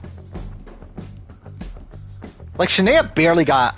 She was barely on the show until her last week, pretty much. She's one of the lowest confessional getters of this. Actually, I believe she is the lowest. Until her final week, and then Anika is the new lowest. But yeah, she's very low on the DR count. All right. To where I think both Renee and Claudia are above Shania as a possible returnee. I believe right now it is Renee. Out of the people left in the game, it was Santina until she got voted out, and then it was Kuzi. And then now I think it's Renee. And also Renee and Santina were back and forth for a while. Okay, I have it up now. So yeah, Renee was at the very beginning of the season, and then went to Santina for the rest of week 1. Week 2 it went back to Renee. Then week 3 on it was Santina until she got voted out. And actually, out of the people left in the game, she's still number 1. Coming into this week, obviously now I'm pretty sure Renee's past her. But this is a very low DR count season. Kuzi and Santina both went out with 69 confessionals, which is not a lot, especially for that being the most at this point. So yeah, that's as of episode 23. We're looking at episode 23 of BB Can 10, which was also a low confessional count season. The most confessionals was Gino at 82, and also Marty had 80, Kevin had 79. So the fact that the highest on this season is a tie for 69, that's very, very low. I believe the lowest in Big Brother history across North American Big Brother, outside maybe OTT. No, actually, even OTT OTT had a lot of confessionals, even though it was only 10 episodes. And obviously the format's weird, but and I guess Celebrity, but it's celebrity. Actually, no. Even looking at celebrity has more too. I did not realize celebrity had that much actually. Fucking Misha Tate had 140 DRs in 15 episodes. But either way, yeah, this is a very low DR season for whatever reason. Oh fuck! Oh, yeah, actually, yeah, we're still in combat.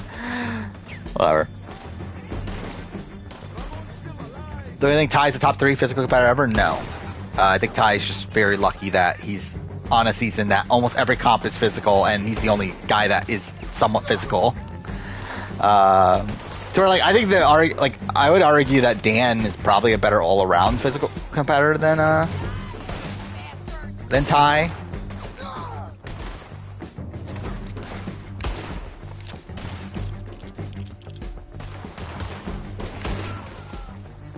Where, like, in most instances, Dan beats Ty in most comps. The only one that Ty beats him in is the first veto, which technically Dan beat him in the physical parts of it. It's just that Ty beat him in, like, throwing the slop. But yeah, I think, like, Ty is just, like, extremely overrated as, like, an actual competitor in terms of, like, the grander Big Brother, like sphere, where, like, he's simply just on a season where, like, there's no one else that's left that can compete against him.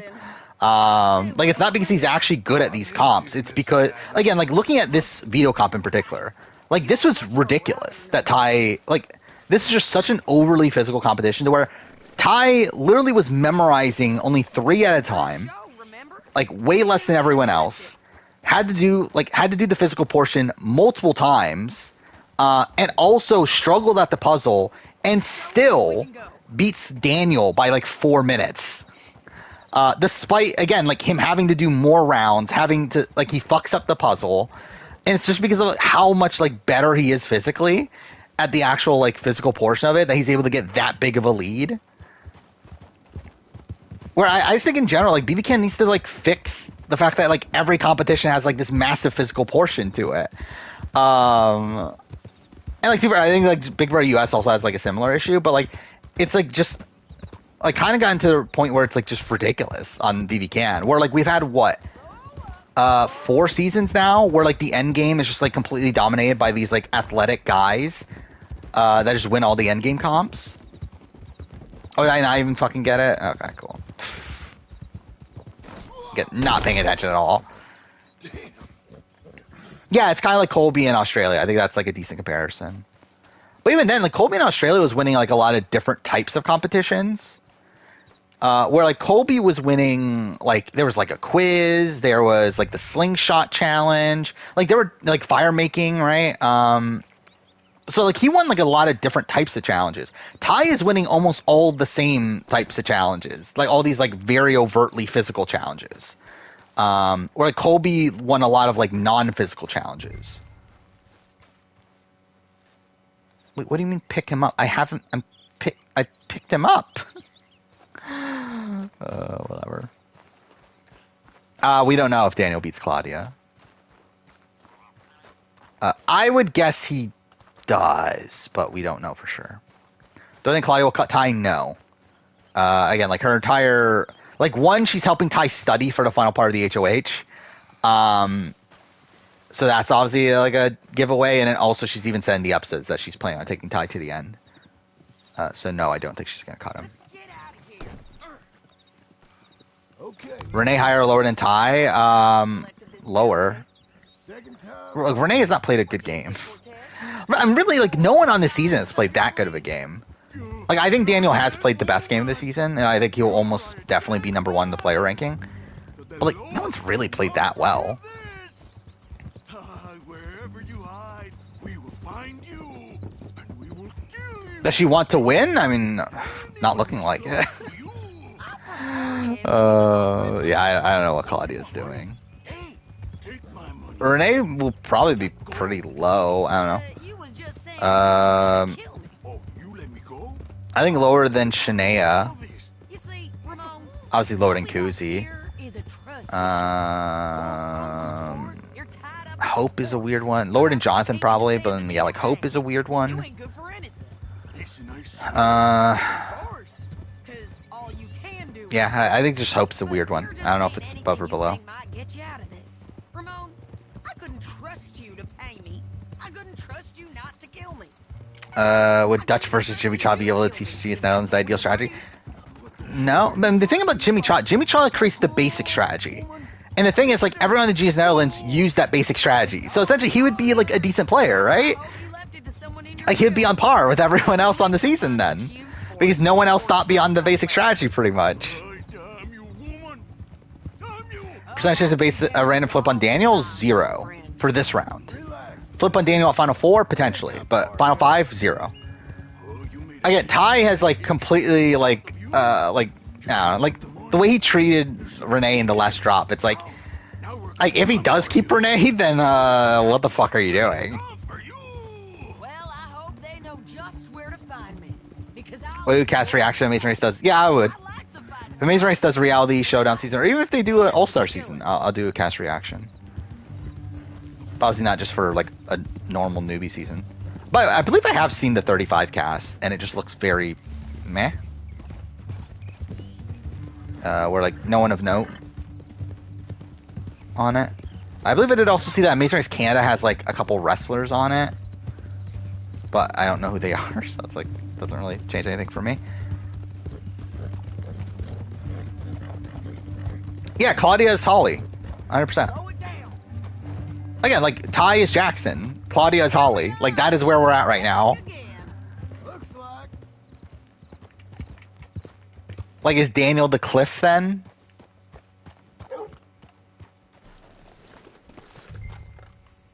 Actually, I was saying Daniel's the Tommy. But I don't know, like, I do think this season is very much giving BB21 vibes at this point. I do think it's better than BB21 though. Where like I don't think it ever stoops to like the negativity that BB21 had, in terms of like racism and like all that other stuff. But it's still like there's still some ickiness, particularly around like Ty's like how Ty treats women and everything. But it's not like to that degree necessarily. How's the jail? Needs to get fixed up since this nice man. Oh yeah, Ty and Claudia are not lasting beyond the show. I mean, I'll be mind blown. What Survivor players made more for traders than Survivor? I mean, like Cherie's probably up there as the like top pick. Exactly. Now goodbye. I don't know who else. See you soon, amigos. Shut up. I think a lot of these people who are like big threats, right? You send my money to the bank for me. Of course. Big threats, but are like very good socially and also like can lie. So I don't know who would be in that ballpark.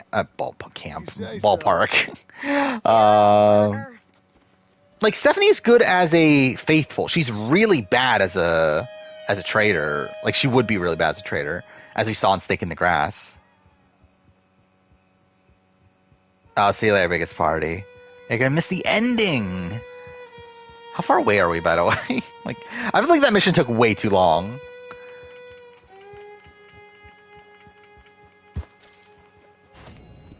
Yeah, Stephanie was great TV in Snake in the Grass. She was also just a really bad player, though. What mission is this? Is this the Uncle? Yeah, Uncle's Bad Day. Okay. I think we're still like over a couple hours. Yeah, I think we're like way behind schedule. Because again, coming into it, I only had like 2.5 hours left, based on my previous playthrough. So I'm pretty sure that did waste a lot of time. Oh, I did want to shave. Should I shave? Okay, well, too late, I guess. I was making money. Think?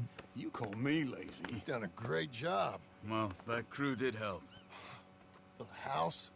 If I can remove one death match on Genius and replace it with another, what do you mean by that? Like one, like at one like instance, or just like, Thank you both. This calls for a drink. like just get rid of a death match entirely, from, like Genius history. Now, what is the worst death match? I will say that's something I do want to do now. After I finish my Genius retrospectives, I think I want to do a main match and death match ranking. Like a ranking of every main match, ranking of every death match. I think that'd be fun.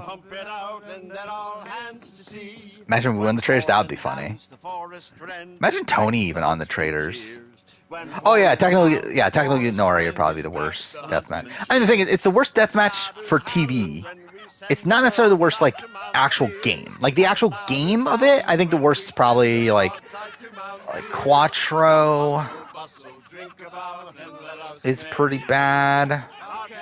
But like I think Quattro's still like interesting TV, unlike Taku Inari, which I think is the obviously dichotomy there.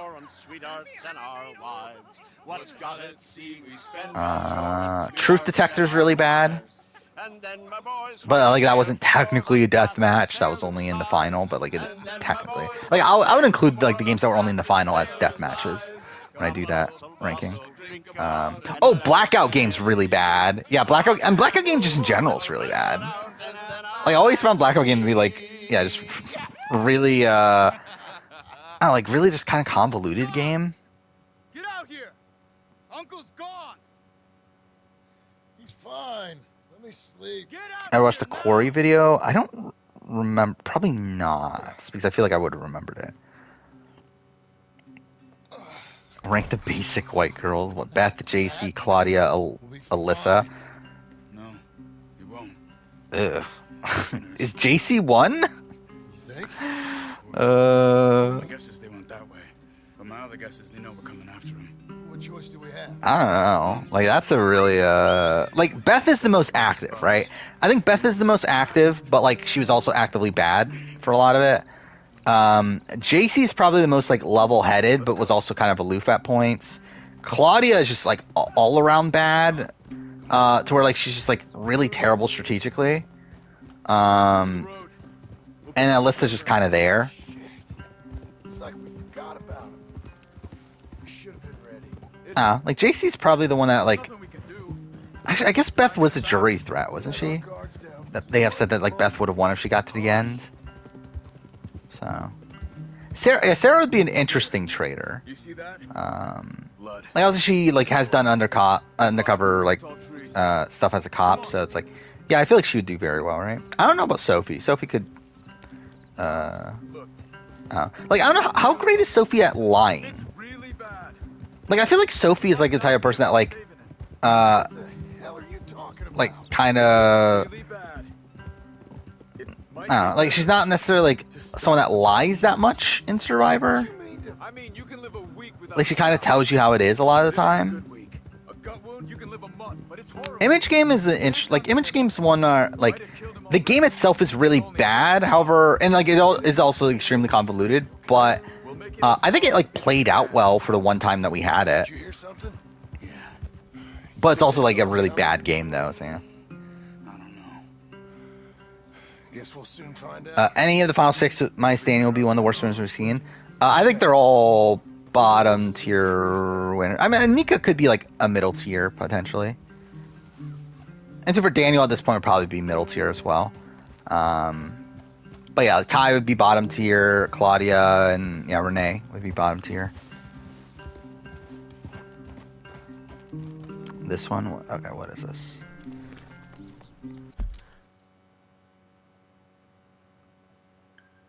Alright, what do we got here?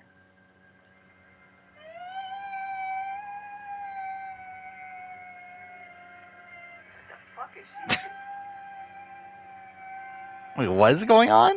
Hey, little bitch. Singing off key. What travesty! I never got this this scene.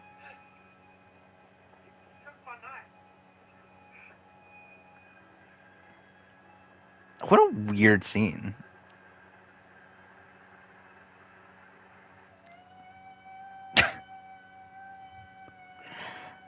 What a masterpiece the Quarry is. She was annoying the shit out of me. Yeah. I still don't even know what I think of the Quarry, to be honest. No, it's not porn. But yeah, like the Quarry, like so on my year in gaming video, I don't remember where I had it. I think it was like 8 or 9. It was like somewhere around there. But like I don't know, it's like it's a weird one because like at first it was actually like higher. It was like number 5 or 6. But then I kind of thought about it more. I was like, it doesn't feel right to have it this high. But like, I don't know, like it's kind of like a game that like I think is bad, Probably. but like I enjoy it kind of despite that. How do you? Okay, there you go. Gullhap is mad. Yeah, I think Gullhap is an interesting game. It's just not. Well, actually, I think one aspect of it is bad in the fact that like you can't like call Gull. Okay, cool. Like you can't call Gull after you get a hop. That's really bad. But which super they fixed that in grand final, right? But like the game itself, in terms of like finding all the pictures and everything, that's good. It's just that it's not good TV though. My opinion on Taylor's games probably stayed the same. I don't think it's really changed over time. Most frustrated I got on stream? I mean, I literally didn't finish Ratchet and Clank. But to be fair, I think that was just more because I was like, I don't give a shit anymore. More so than like actual frustration necessarily. Take one. I'll take the other. What other game did I not finish? Gravity Rush I didn't finish, right? But that was another one where I was just like, I don't really care. More so than like me actually being like that annoyed. I think I was also like extremely tired with Gravity Rush, so I was like, fuck, like I'm never finishing this. I just don't care. We're just moving on. I remember the Death Stranding streams; those were a fucking pain to play those games on stream. To play that game on stream. I remember was I that upset at Grounded? I remember so obviously like the run like ended at high school because like I didn't have any supplies or anything. But like I don't remember like being that upset. But I don't know. Maybe I did.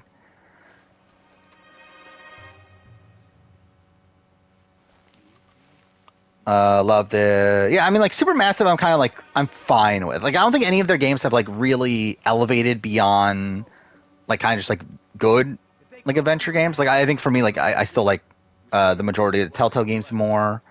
Like the Life is Strange series outside Before the Storm, and I guess Life is Strange 2 too. Which I mean, I guess that's really just Life is Strange 1 in True Colors. But anyway, I think I like those sort of adventure games more than the Supermassive games. But I still like Until Dawn's still good. The Quarry is like good for what it is.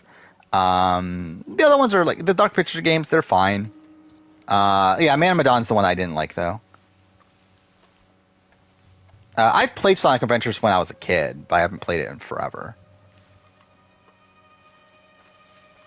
I think 44 and 42 are like 1 and 2 of the new era, but it's not saying that much to me. But like I think they're like I don't think 44 to me is like just kind of fine. Like it's obviously has the issue of like too many twists, has the issue of being a new era season, but it's not like much worse than the previous new era season in terms of TV at least.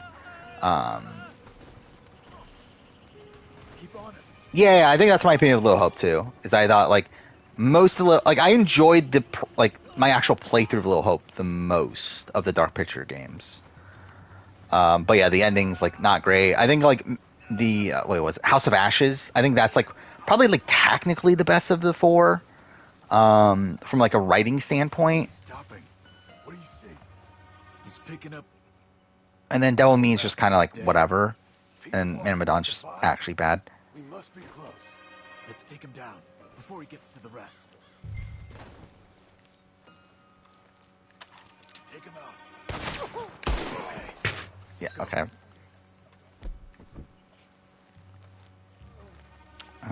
Dutch version of Sangman, could the season be saved? I mean, potentially, I guess. But that's not happening, is it? Uh-huh. Yeah, and that's obviously the issue. Also, is the repetitiveness. Let's get up on that boulder. Take a look. Hang in there, old man. That's why I'm worried about the next 2 seasons as well if we're doing the same thing again. Because like it already got repetitive by the time of 42. Like just to literally say the same thing again. Like when we're at 45 and 46, and we're doing literally the exact same thing again. It's definitely going to be even more of a worry.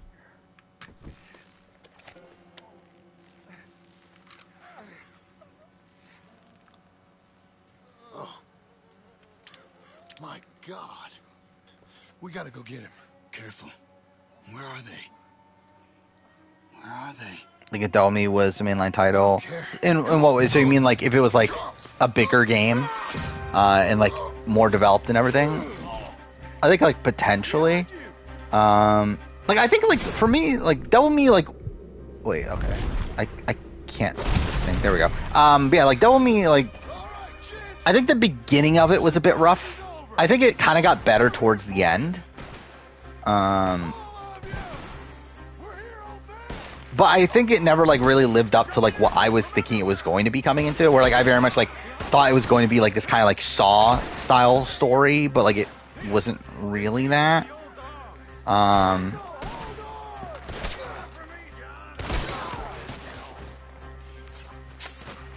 Yeah, I talked about this earlier in stream that I think more than likely next one to go is probably Lauren. Okay, cool. Like Lauren or Jamie, leaning towards Lauren. Then probably Danny is final 6 boot, and then Jamie and Heidi are kind of interchangeable at that point. Of like one's final 5, one's probably final juror or final juror. One's losing finalist. I mean, and then probably Carson is final juror, and then it's probably like between Jam Jam and Carolyn at the end. That one, I guess. Cool. Well, that's great. I'm legit Gamma was painful to watch me play. I mean, I actually debated not putting it at the bottom, by the way. I legitimately thought, like, I think I might not have I'm in Love with Your Dead Grandmother at the very bottom of this list. Like, the entire point of me playing it was for me to have it at the bottom. But, like, I genuinely think New Tales from Borderlands is one of the worst games I've played, like, ever. And, like, at least New Tales from, like, I mean, at least, like, I'm Love Your Grandmother is, like, trying to be bad. At least it's a game that is aware that it's bad and it's trying to be bad. While, like, New Tales from Borderlands is trying to be good and is legitimately awful. So, like, I did very much consider putting, New Tales from Borderlands at the very bottom, but I was like, can I really not? Should I just skip this? Well, I'll skip it. Yeah, it is funny that Australia and Survivor end up having a better season than Survivor US at this point. Annoyed by Danny. I don't think I was that. Like, I mean, like, him telling Heidi that he doesn't need her vote, that was kind of dumb.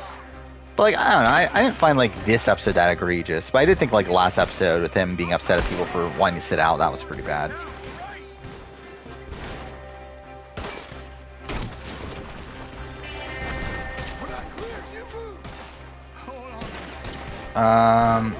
Yeah, that's what I'm saying. Like, I think, like, it could be, like, close between Jam Jam and Carolyn.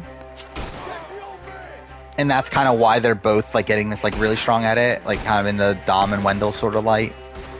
But I am still leaning towards Jam Jam as the actual winner.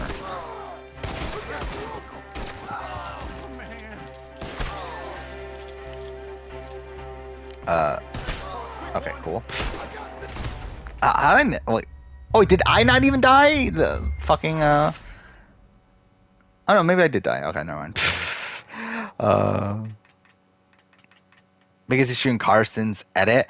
I think, one, it feels kind of generic in a way. Yeah, like, lack of death, is that... Like, maybe that's the better way to say it. I don't know. It just feels like kind of, like, samey to a degree. As, like, it kind of feels like to be fair, it is, I think it's a better edit than someone like a Jesse, but, like, I think that's kind of the way I, like, see it, as, like, someone that is, like, clearly, like, being shown to us as a good player and someone that we're supposed to be rooting for, but, like, doesn't really have much, like, true complexity to them outside of, like, the game of it all.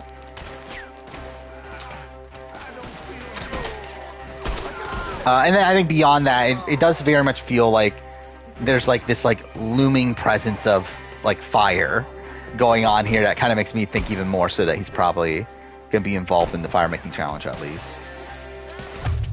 Fuck off. Yeah, I'm skipping this. Fuck this. Oh, I can't even skip it yet. God damn it. Genius Discord server wasn't a fan of my Genius Player ranking. I will say I don't like after rewatching it. I disagree with certain placements, but I still stick by most of the list.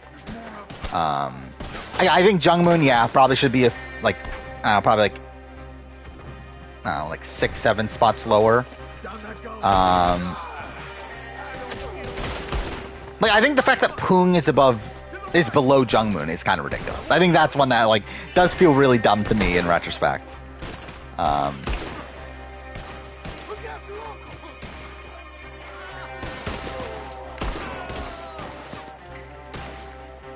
But like even like when like Urim is like 22, like even there, like I think there is a debate. Like I think the thing is like Jungmoon is a much more active player than someone like a Urim. Yeah, Urim probably is like less prone to mistakes, but is also like just out of the loop at points. And largely because like she's so passive in the game. Where it's like at least like I respect like Jungmoon's like hustle in the game. I'm probably gonna die again, aren't I? I don't know if I would have Poong that high personally. I think I stick by Poong's like around where Poong is. Just yeah, probably like maybe like 19-ish instead of like 21.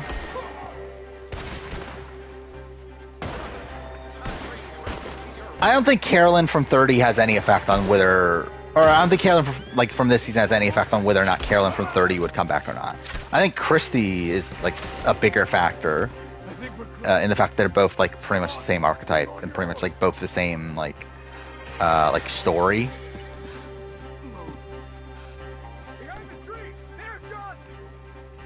Gura is not the worst player of all time. I could see the argument for Youngsuk. I said this in the video and I still stick by it. I think the fact that he is like competent in death matches is the thing that like holds him up to where he's at least better than like Jaekyung for sure. But again, Gura is not the worst of all time. Like Gura like ran circles around people in fucking election game. Let's get out of these woods. I'm getting. Don't let me fall, please. They're trying to stop us. And like even in the first game too, it's like he was like in the majority alliance for that first game as well. Yeah, Youngsuk is really bad. Like Youngsuk is like, yeah, he's bad, but like I think he at least like can win death matches. To where like I can't see Jaekyung winning a death match in most situations. But I think this will be fine, as long as it don't get infected. It's much better than I feared. Hear that, old man? Yeah, that's the thing with Jungmoon is that like she does like mess things up for herself, which is like an issue. But like I still respect that she like plays the game, that she's like still like willing to work with anybody, and like flip on her like initial group and whatnot. And while she does it like too much and does it like to the detriment of her own game, I still like respect that she's like willing to do so instead of like be a player that just like sits back and like lets the game happen around her. Wait, I literally need to ride just a little bit further. That's fucking stupid. What the fuck? What the fuck, dude? But yeah, I think Youngsuk is essentially a worse version of Gura. Let's get him comfortable. Thank you, boys. To where like I think just like fundamentally, Youngsuk's a worse version of Gura. Don't get all sentimental now, old man. Really Thoughts on first boot of USA 2? Okay. Oh, no, like that's fine. Whatever. Boots after that, I have a lot to say, but first boot is like, who cares? By the way, based on the third boot of the season, based on what we've heard about the third boot of the season, stuff that came out, I believe today or yesterday. Even though disappointed that it happened, at least it's going to be fun. It's going to be a fun ride. I feel like. Sort of like we used to be. Yeah, exactly? Any schedule changes? I don't Maybe we think should take so. up torture. Not for We the gotta short term, at sing it least. instead of torture. Yeah, I think it's mostly the same. I did add You'll be safe here, John. I added something, You, your family, didn't I? you'll all be safe. I feel like I added a video at some point, I hope so. but like for way down the road. Well, I added the Sasuke thing, but there was a race slot for that. So Sasuke 41 officially got announced for anyone that cares. So I did add that to the schedule, but I think there was something else. But either way, it's still not for like months down the road. Like nothing really changed for short term. Oh, the Black Mirror video. But yeah, that's like 3 months from now. So like it doesn't really affect anything short term here. And short term just means like videos that are coming out like soon.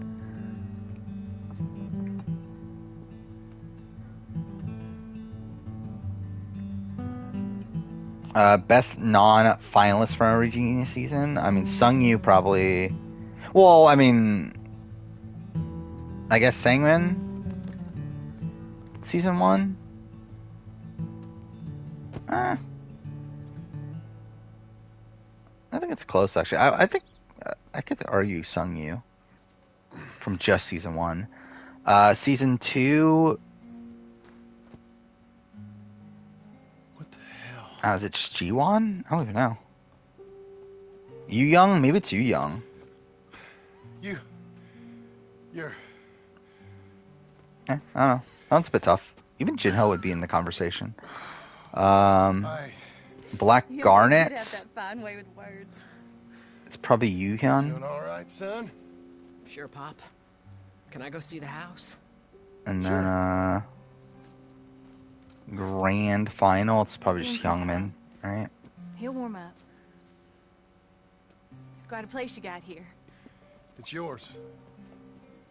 Ours.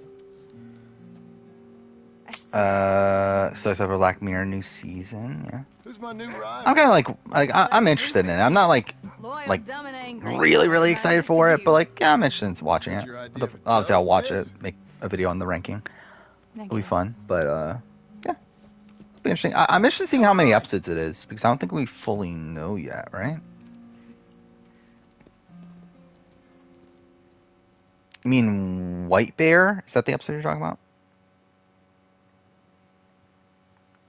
But I'll be honest, I'm pretty sure White Bear's at the bottom of my ranking right now.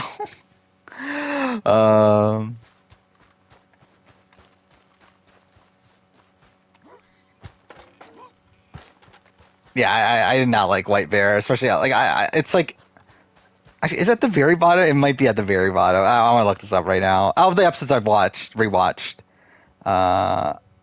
See, the plot twist is good. The problem is that the rest of the episode's really fucking boring. And like it's like yeah, the last 10 minutes are great, but the rest of the episode is like extremely generic. Okay, it's second from the bottom. Oh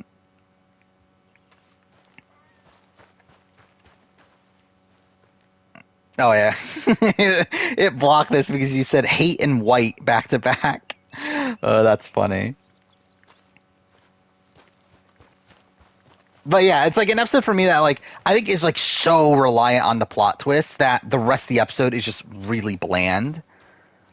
Because it just comes off as such a like overly generic like post-apocalyptic story until you realize like what's actually happening. But again, that's only like the last like 10 minutes of the episode. And even then, it's like it's not really even like as like even that twist is like it's good, but like it's still not even like at the level where like it's better than like most other episodes. A really big bastard. I have no memory of this mission. Am I forgiven? Never. You are a hard woman. Ma! Pa! Come out! See, I really enjoyed San Junipero on the rewatch. John, it's... I don't know what the top of my ranking is out of the episodes I've watched so far. Man Against Fire is my least favorite episode so far. Or like that's like White Bear to an even further extreme. Because like the twist isn't even good, and also the rest of the episode is so boring. I'm a working woman, Abigail. It's essentially like White Bear, but like worse on every level. Prospectors up in the hills. I'm thinking of starting my own transportation. Most Crystal Chast's choice, Junsuck or Jungmoon? I'd say Jungmoon's a more questionable one. Junsuck makes sense. Again, he was a fun, again, he was the first boot. I think that's like a fun storyline to have back on the, like this grand final season. But also, it's like he shown a lot of like game acumen, both on his first season, but also when he returned for season 2 for that one game. What else am I gonna do? I'm a goddamn man. It's legal work, Abigail. And I never got killed. It's hunting down fools for the government. But yeah, like Jungmoon is the one that's like, why is she here? And like I'm pretty sure it's because like they wanted another woman on the cast, and like a lot of the other women probably turned it down. Like I know Ah Young turned it down. Sorry, Abigail. I don't know what happened to someone like a I Yoonji. just thought if you wanted to earn some money. But yeah, like I assume just like a lot of the women Never. just turned You it ain't down, never or like they burying me. ended up putting her on. It's legal work that I can handle. Yeah, Shut Up and Dance is There's something else. straight up. Okay, this is the thing. Micah? I did not remember the ending of Shut Up and Dance. Like I straight up like just did not remember that part of the story. But like I don't know if it's just like something I just like faded from my mind or whatever. But like I just did not remember that. When I like was watching it and like saw the twist at the end, I was like, what the fuck? Like how did I not remember this? Like this is fucked. Like but yeah, Shut Up and Dance. Like I didn't like it to begin with, but yeah, that did not hold on the rewatch either. Business, you know, an accountant or something, came down from. Rank the Genius premieres. How much does it pay? Season 2, season 4, season 1, season 3. I think it's probably what I'll go. Okay then. Like season 2, episode 1 is like one of my all-time favorite episodes of reality television. And to be fair, season 4, episode 1 as well. Actually, I don't know. Maybe season 4, episode 1 would be better. You hear? Of course. Like I think the thing that like makes season 2, episode 1 like much better, like it's the one that stands out to me. Is this like aspect of it? It's like essentially this like episode that is fully reliant on the downfall of Huijong, and it like tells this like solid story from beginning to end. While like season 4, episode 1 is like really really great, but it's great for like a lot of like different things. Like there's like so much going on in the episode, and like a lot of it is like fantastic, but like it doesn't feel like this like one like solid like through line the entire way. So like I think it's kind of like why like Edge of Extinction is my number 1 finale. Like that's kind of like a similar reasoning for why I would have like season 2 episode 1 as the best premiere. Deathmatch bored you really? I thought Deathmatch was pretty good. Especially because like it's the story of like Jung Hoon trying to improve. Like Jung Hoon like obviously lost in Black and White the first time around, because he was playing the baseline strategy and Yohwan countered that baseline strategy. So then he tries to counter, like essentially use the Yohwan strategy when he does Black and White against Junsock, only to realize that Junsock has realized that he will use that strategy and has countered that strategy. So I think it's this like interesting downfall for Jung Hoon and how he essentially like falls like prey to the same mistake both times. But like through him, but essentially falls to that mistake the second time through him trying to improve upon his first time, but ends up like essentially doing the exact same thing. We're cutting off the main track up here. By Manzanita Post. And also I think like for Junsock, it's also like this kind of redemption for him winning this like first death match the second time around. Best premiere in reality TV history? I mean, like I think it's Kagyan or Genius season 2.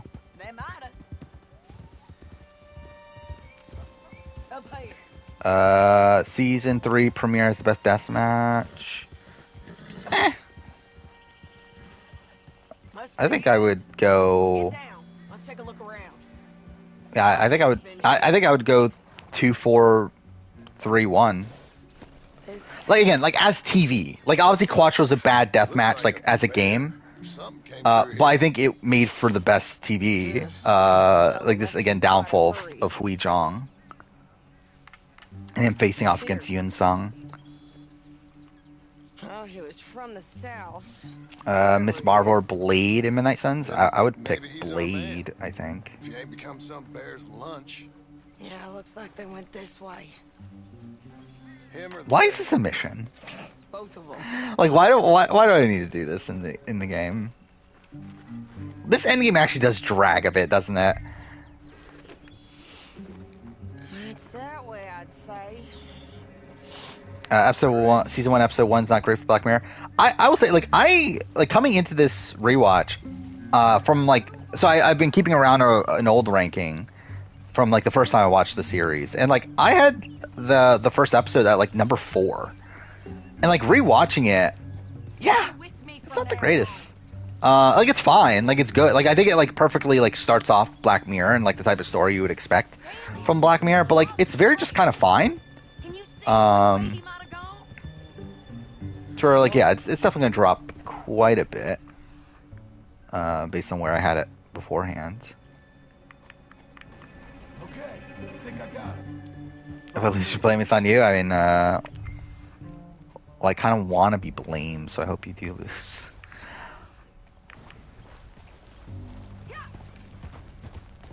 Ion winning deathmatch when she should have lost is kind of great. I mean, is it though? It's against Jury.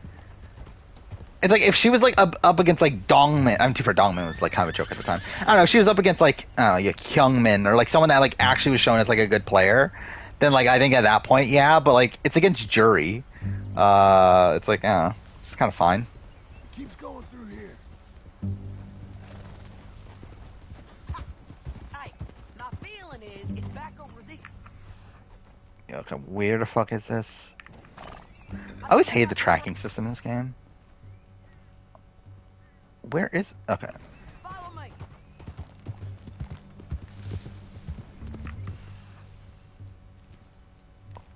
Okay, here... There we go. God damn it. Okay, I'm like trying to... Okay. It's like it kept on responding late to where like I kept on hitting it again, trying to turn it off, only to then turn it back on.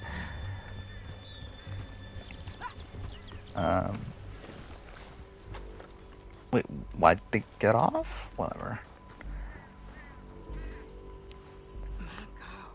But yeah, like, so I am gonna obviously do the season 2 retrospective for the Genius, and then like do season 3 and season 4. I do want to do the deathmatch and main match rankings at some point down the road. Like, I don't know if I'm going to like actually wait until I rewatch season 4 though, because it seems like a while. But maybe I will. I have not played Forspoken yet. I do own it, and I do plan on playing it somewhat soon, but I have not gotten around to it. No, I think he's gone. So next game I'm gonna play is Vampire when I'm playing games on my own. I haven't played a game on my own though for a while. Ever since I finished Callisto Protocol, which that was over a week ago now, I think. Let's look this up. I'm gonna finish that. Oh, was it exactly a week ago? Okay, I was thinking it was longer than that. But yeah, either way, I haven't played any games on my own since then, but yeah, I'm gonna play Vampire and then I'm gonna play Forspoken, which I hear is bad, obviously, but I still want to try it for myself. I did get it for like relatively cheap. I got it for what, $20, or maybe I think it was like 22. It was like 45 for both Forspoken and Callisto Protocol. So I was like, that's fine enough. Is Kong's Dilemma the best main match? It's definitely up there. Monster. Thurwell! Get out here! What is the best? It might be like Fish Shop. Waiting to see if that animal ate us? No. Or like, what was the season 3 version of it? But anyway, like that game, that's also a very good one. Here.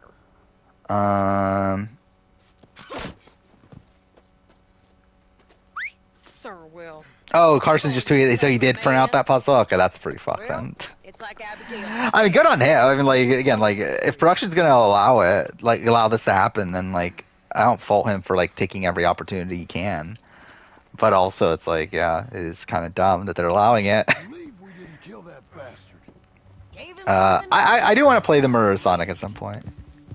I think it would be funny to just put on the video. We always find a way to almost get. But I do want to. I probably like. I was initially going to wait until like the end of the year to put together a list of games for 2023. However, I kind of want to just do it.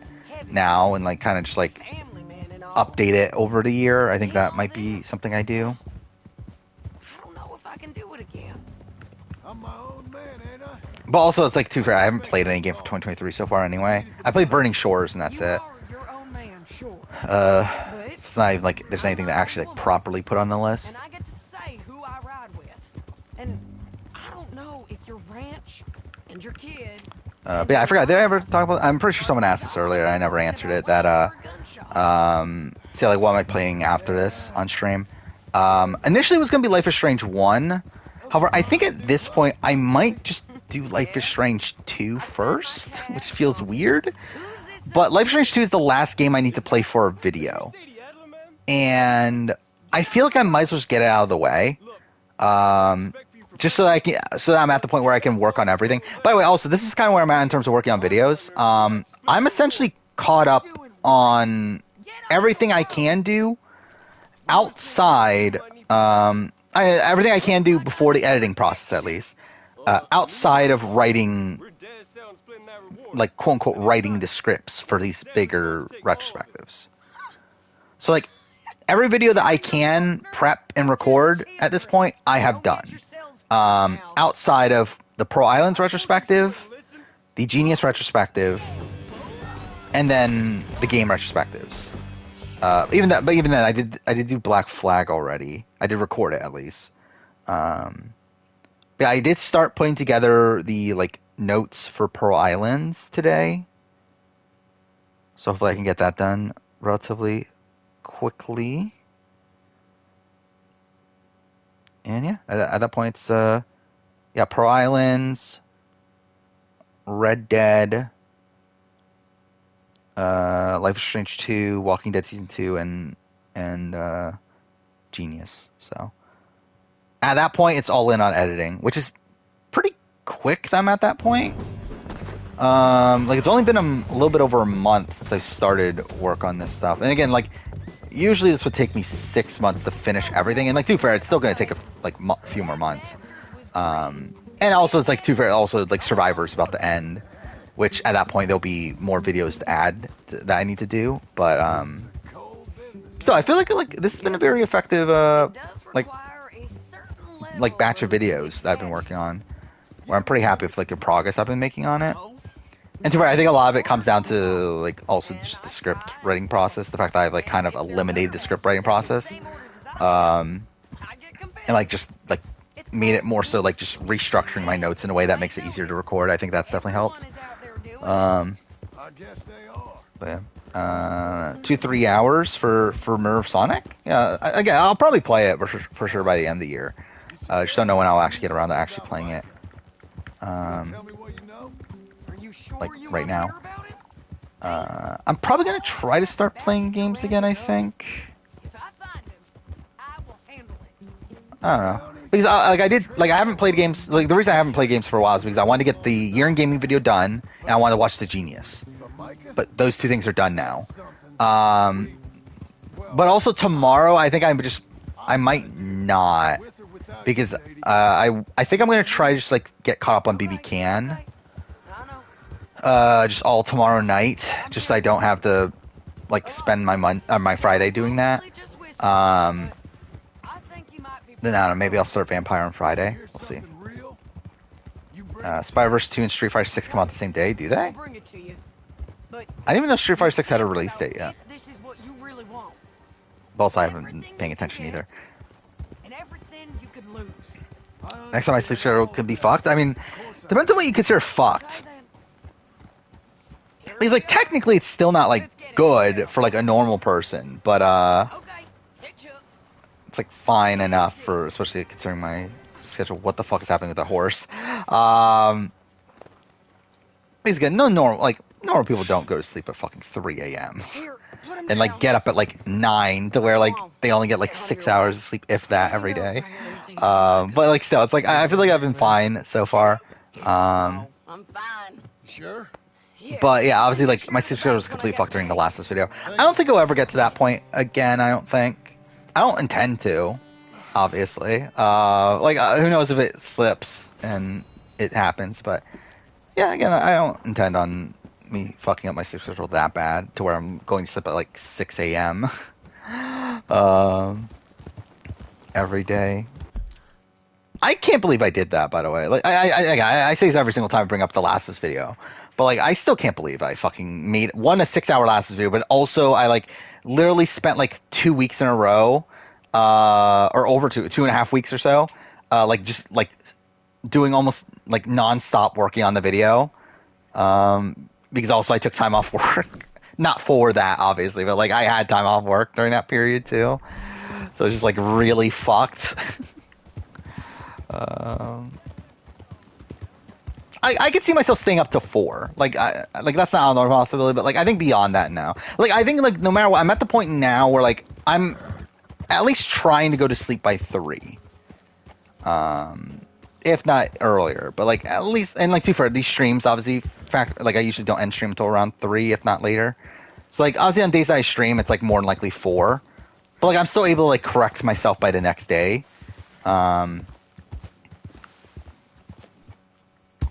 Okay, what the fuck was that? But yeah, again, like I don't intend on fucking it up that bad.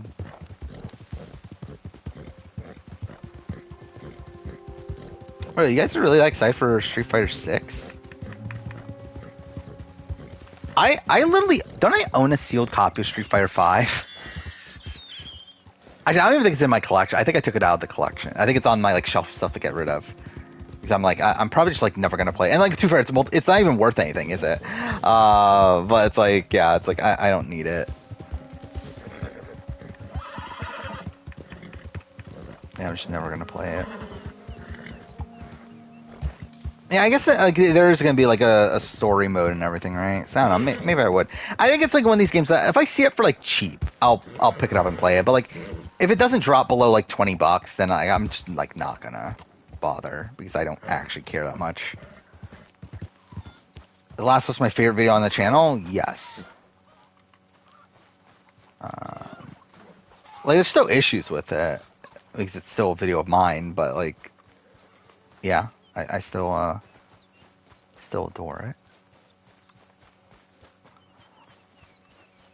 I will say something that I've been like trying to keep away from Last of Us. Like outside watching like live, like I've been watching like speedruns still, obviously.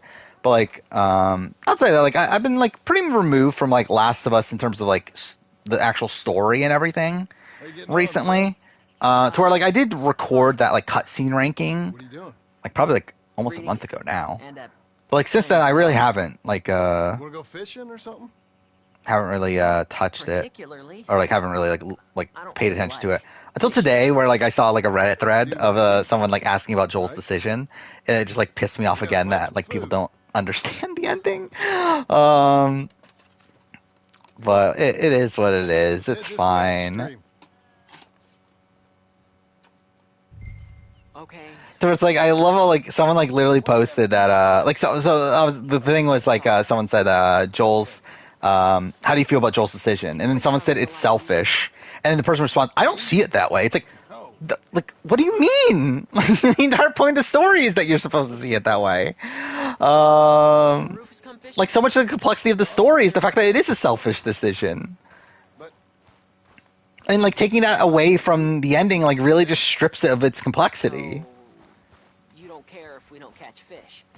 Which is like such a strange thing with The Last of Us to me, where it's like it feels like a story that like obviously people like adore the story of The Last of Us, but I feel like so many people like don't fully get what it's trying to do. Where like so many people just like blindly agree with Joel's decision at the end, and it's so weird to me that that's the case. And like to be fair, that is part of what it's testing. Like it is a story that's like testing you on. And I love how I'm going on a rant about The Last of Us anyway. But yeah, like it's a story that's like testing you on your sense of morality and like how Joel's like you're supposed to like understand Joel's decision at the end, but also like kind of realize that this is kind of fucked. I'd like that. Especially like from Ellie's perspective. Where like you're supposed to be like have this recognition that Ellie would have sacrificed herself. They constantly like regurgitate it in the story, and then like people just like don't seem to like pick up on that and don't seem to care about that. Yes. You'll see it better when you get older. It's tough at your age. Just And that's the thing. It's like that's what's so complex about the story of The Last of Us, that you're not supposed to like actually agree with every. I mean, like I'm too fair. It's like obviously that part of it's like up for interpretation, but like, can't explain. like I think still like you're supposed to recognize that what Joel is doing is fucked. always say that. Like the fact that he's like killing this, like all these people in the hospital, like essentially dooming society. Ain't it so? Yeah, again, it just feels like people just like just completely neglect that and say like, oh, it's fucked that they were trying to kill Ellie to begin with, so it's okay that Joel does this. It's like, no. Real good eating. Hard to catch. Get your excuses in early. That dog of yours I forgot, like, how long do I is talk about complaining Joel's to know it decision all. again in the Come video? on, son. I'm sorry. Like, it's so long. Like, I believe I talked about the hospital Sorry. chapter for over 30 Caught this minutes. fish.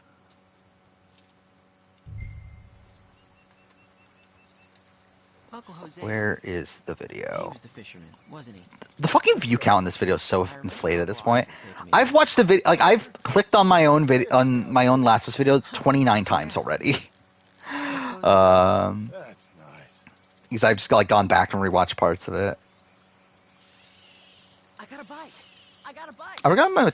I will say I did Now, think stay about calm. Start bringing 'em in. bumping up my Total Drama Island video, Not too fast. but I'm probably just not going to because I don't care enough to swap the schedule out. And too fair, there's not really much room for it anyway.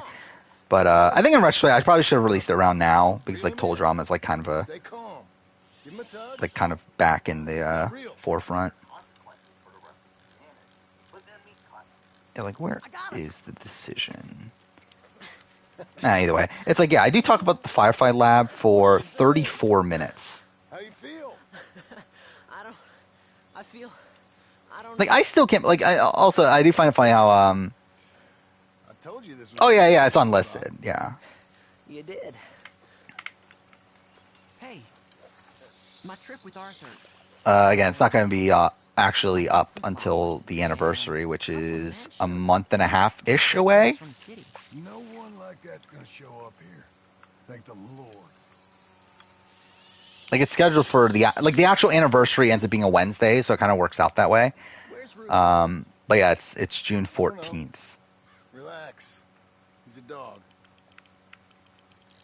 Where is he though? I don't know. Oh, the dog's dead, right? I'll go find him. Rufus! Come on, boy! Rufus! Yeah, I already have everything like set for the video, like all the timestamps and everything. Let me come I even have like 2 set of timestamps that I made, like one for like sub chapters and one for like the actual like chapters. I decided to just go with the chapters themselves, which makes it so that like every timestamp is like around 30-ish minutes, which is still long. But I decided like doing it the other way that kind of makes it like too short. Like it makes it like not even that's too short. I guess it makes it like inconsistent, where like some of them are so short, but then some of them are so long, and I didn't like that aspect of it. So like this makes it so that like at least like all the the timestamps are like kind of close in length. Because if I do it by sub chapter, there's like some sub chapters I only talk about for like I don't know 5 minutes calm down too. or so, while there's other ones that are like 40 minutes. So it's like I don't know, I didn't like that inconsistency. But like this way, it's like actually even then, I guess there's like inconsistency at points, but but also it's like the prologue is like 17 minutes, but it's like it's the prologue. Quarantine Zone is what is that? That's 33 minutes. The Outskirts is 35 minutes.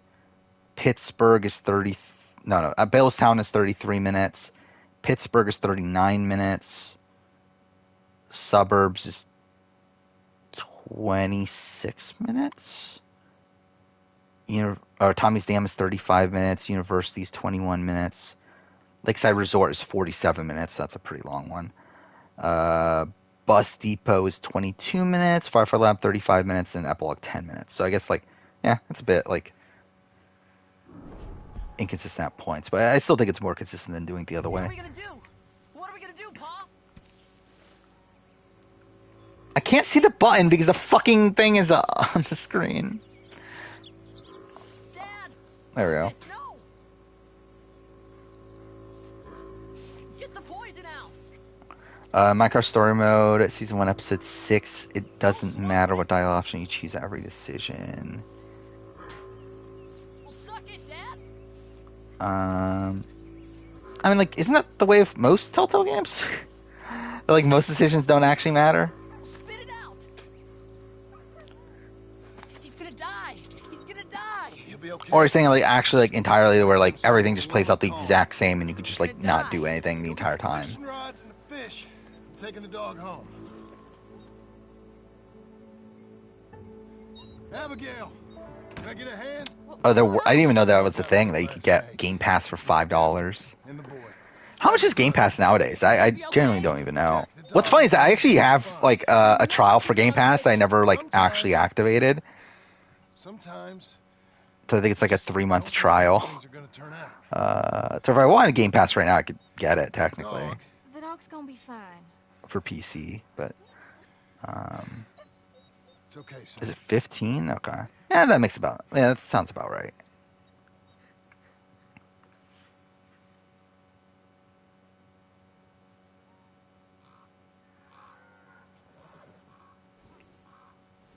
Like, I do find it funny, though, how, like, I think Game Pass is, like, very clearly, like, harming, like, Xbox's, like, the quality of their games, where, like, unlike, like, Sony, where, like, they've mostly stayed, like, microtransaction free and that sort of thing. Like, you can very much tell, like, how, because of Game Pass, that they've tried to, like, monetize their games a bit more, and that's kind of fucked things up. Oh yeah, like, I think it matters, like, how much you play games. I think that's the thing with Game Pass. So, like, obviously it's a great value, if you actually play games, and you actually want to play, like, a varied amount of games. This is the penultimate mission, right? This is the date with Abigail. It's walk or work, old man. Yeah, I'm pretty sure. You'll have more than that in a minute. Oh, John, tell her about my health. Do what the lady I says. worked my fingers to the bone building this place, Abigail Roberts. Marston! Abigail Marston. Miss Marston to you.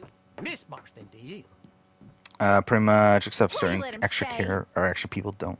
He's actually been. Yeah, I mean, yeah, like, I think that's just most Telltale games. Who's that?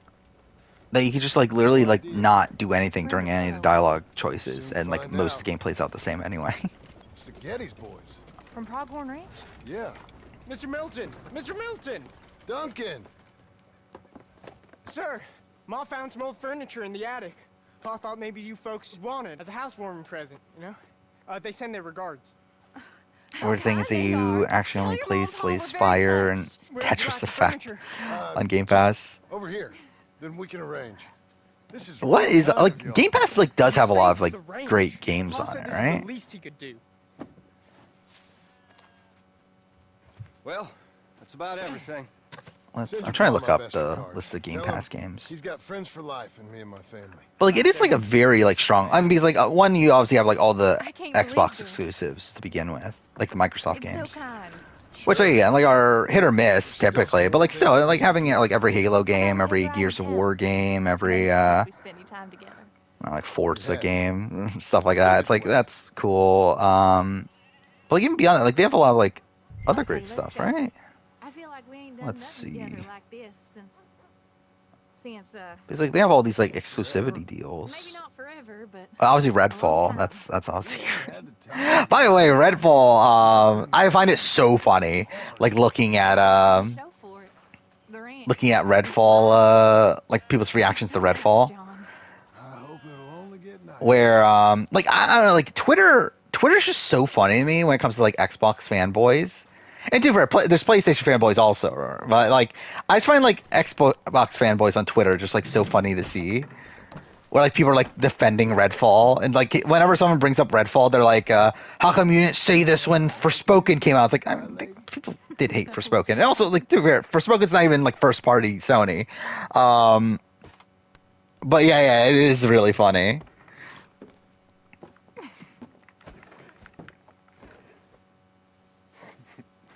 But I mean, I'm still like interested in playing Forspoken though. It's gonna be like I know it's gonna be bad, but like I'm interested in seeing what they like at least try to do because like it's from a team that like I do respect.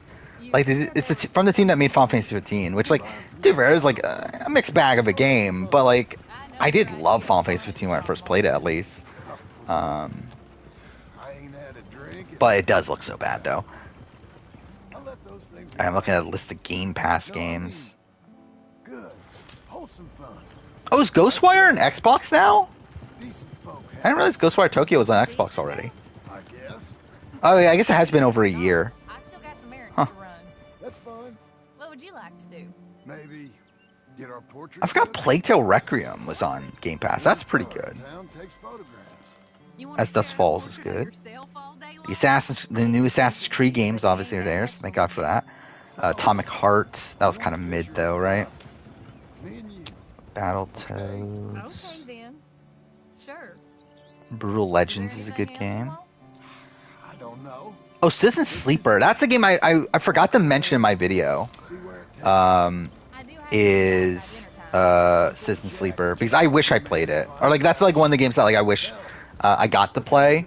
I regret not mentioning it as like one of the games that like I forgot that I did not get around to playing. But yeah, like if I had Xbox, I probably would have played Citizen Sleeper. Sorry, I would probably play like Pentiment as well. So maybe you're right. We'll stay.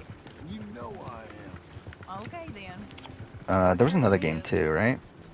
Somerville was another one that's like Xbox exclusive that I didn't get around to playing. I wonder if Somerville would run on my PC. Not that I really care enough, really, though. Part of the reason you got PS Plus because you can play the OG God of War games, but 1 and 2 are stream only. Yeah, that kind of sucks. Actually, something I did do is I just bought, for some reason, I bought the PS3 versions of 1 and 2. Because, like, I own... so I own them on PS2. However, I didn't own the PS3 versions. I owned the PS3 version of every other God of War game, so it bothered me I didn't have 1 and 2. So I did buy that the other day for like, I think it was $18, which is like a little bit higher than I would have ideally liked to pay, especially considering I'm probably not even going to play them, at least not anytime soon. And like obviously I've played them in the past, but I mean like I wanted it just for like collection's sake. But also, like, it does go for, like, $15-20 typically, so it's like, yeah, whatever. Ghostwire came out a few weeks ago. There's a shit ton of... Like, how's it run on the Xbox? Compared to PlayStation, I wonder. I think Toughness 5 will air this summer after Big Brother, potentially. Why are you being so courteous? Especially if it was filmed before Amazing Race, then yeah, that would make sense. There you go. But again, I do think the I'm gonna head to the Draper's store. writer's strike of it all could affect Take long, but I need to get some materials. You want to come with me or wait here? the schedule. After that, we Or can maybe go if for a that's the take. case, maybe they do Amazing Race in the summer, and then Tough as Nails and Amazing Race in the fall, but that seems like a bit too much Amazing Race. Most Assassin's Creed games are there? I mean, I think you're probably good without playing Assassin's Creed at this point. All right, let's get that picture taken. It means that much to you. It does. Today it does. All the Dead Space games are on Game Pass. That's pretty cool. You're acting kind of. Also, I have the new one, obviously. I am kind of funny. I forgot Deathloop is on Xbox now too. Am I annoying you? No. I like this version of you. It just All the Doom games are there. That's something I owned them all already. Maybe I've changed. finally. I'm too fair. Like I'm looking through the list, and like outside of games that are like Xbox exclusives, there's nothing here that's like that interesting for me personally. Out of like the Game Pass games. Actually, let's go to the I might as well go to the PC list because that's stuff I can actually Are we doing this? like play. See, Redfall's still there. I want to play Quantum Break. That's like a Xbox game that I always wanted to play. Obviously, I haven't.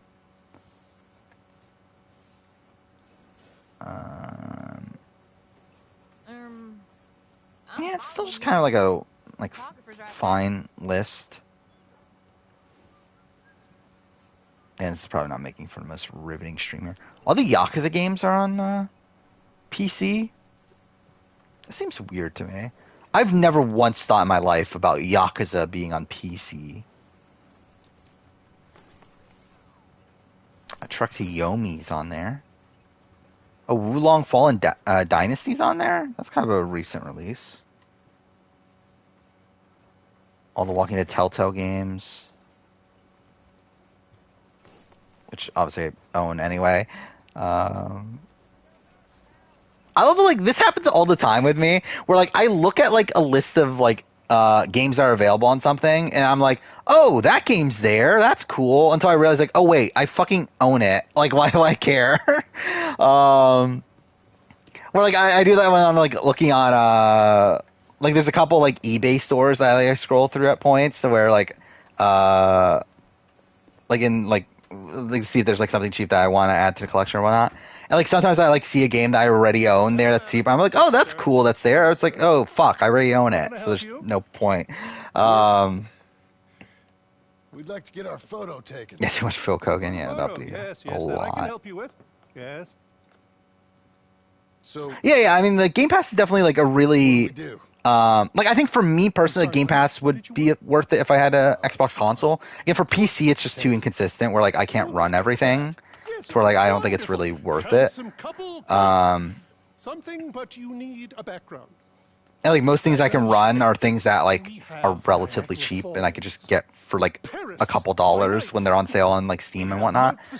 Like I do own like a decent amount of games, like random like cheap games that I bought along the way. Like things like Enslaved Odyssey to the West, things like Assassin's Creed, like I don't know, like a random like older games like that I got for like literally $1 or $2 over time. This one, wonderful. That will be simply perfect. You know, And it's like I think it's just better off like buying them that way than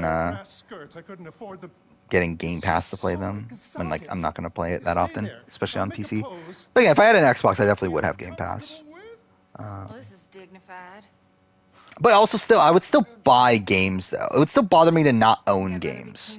But I think it would obviously allow you to play like the test games, right? For me, like I think that would be the thing that would make it worth it. Is like it would allow you to play games before you buy, and that. But I would still like end up buying. Like if I played like, I mean, Immortality obviously doesn't have a physical copy. But like if I had an Xbox, I would have played Immortality there, and then I would have been like, oh, like okay, I'll buy a physical copy later. I think it's probably what I would do. Basically, like I still like physical media. It would bother me to not own most games that I like. Like to where like again like my like how many PS4 physical games do I have? It's a lot. It's 5.5 shelves worth. Actually, well, fuck, I have it on. I forgot. I have a count here anyway. Beautifully. Sure. I have.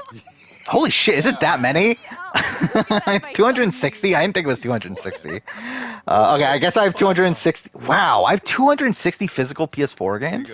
Thank you. I'll see you again. Huh. Oh, yes, he'll I have more PS4 games than PS2 games at this point. Bye now. Okay. I legitimately like did not realize that I had that many. What shall we do now? There is one thing I hadn't done. But yeah, like I mean, I went out of my way to buy like a copy of like Last of Us Part 2, even though I own it digitally. Walking Dead Telltale, like stuff like that. Like games that I really care about. Like even if I own it digitally, I'll go out and buy a physical copy anyway. Wolf Among Us is another one I did that with. Good. Well, let's go. Thank you. Imagine they aired 3 Survivor US seasons a year. I think it's too much. Wasn't that talked about like when like 41? Wasn't that like a thing that like there was a rumor like they were going to film 41, 42, 43 back to back to back, and that was going to be like all aired in 1 year. Thank you. Thank God they didn't do that. Something called Sketching for Sweetheart. I always wait until games leave Game Pass to buy them because they get hugely. Yeah, I mean, like I think if like most normal people would do that, but I'm just a fucking weirdo that likes to own everything that I like, and it bothers me to not own it if I do like it. Okay. What's it about? I have no idea. Dude, I should probably get rid of some more PS4 Thank games. you again. Right, I'm looking at the shelf and like, there's definitely games there that like. I think I should categorize things in between like games that I've played and like and I do want to keep, and then games that I'm like either haven't played yet or games that I don't have any connection to.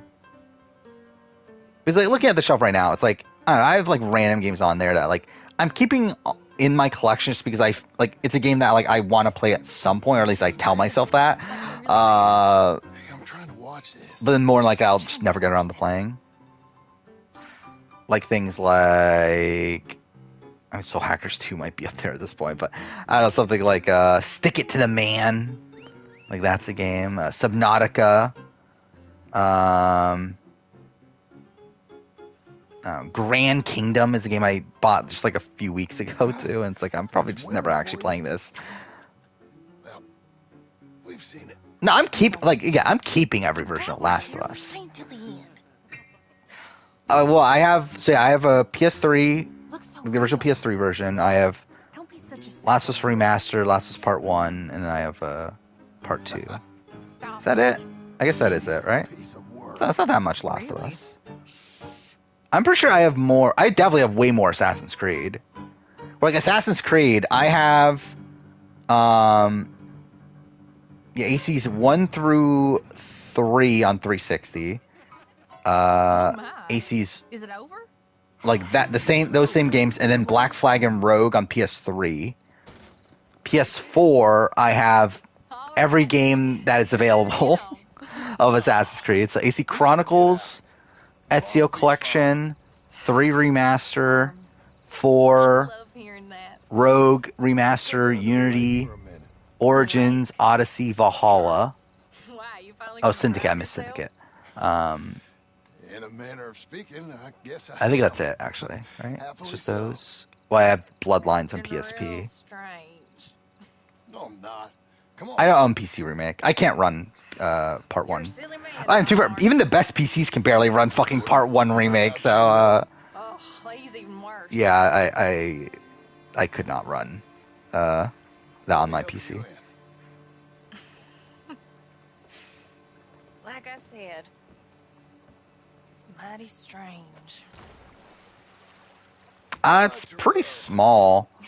The problem, but like my like quote unquote bedroom is like mostly my games and movies. Where I literally in front of my bed, so my TV is to the side, but like literally right in front of my bed is like just shelves of games. Relax. Look around. Well, games and movies.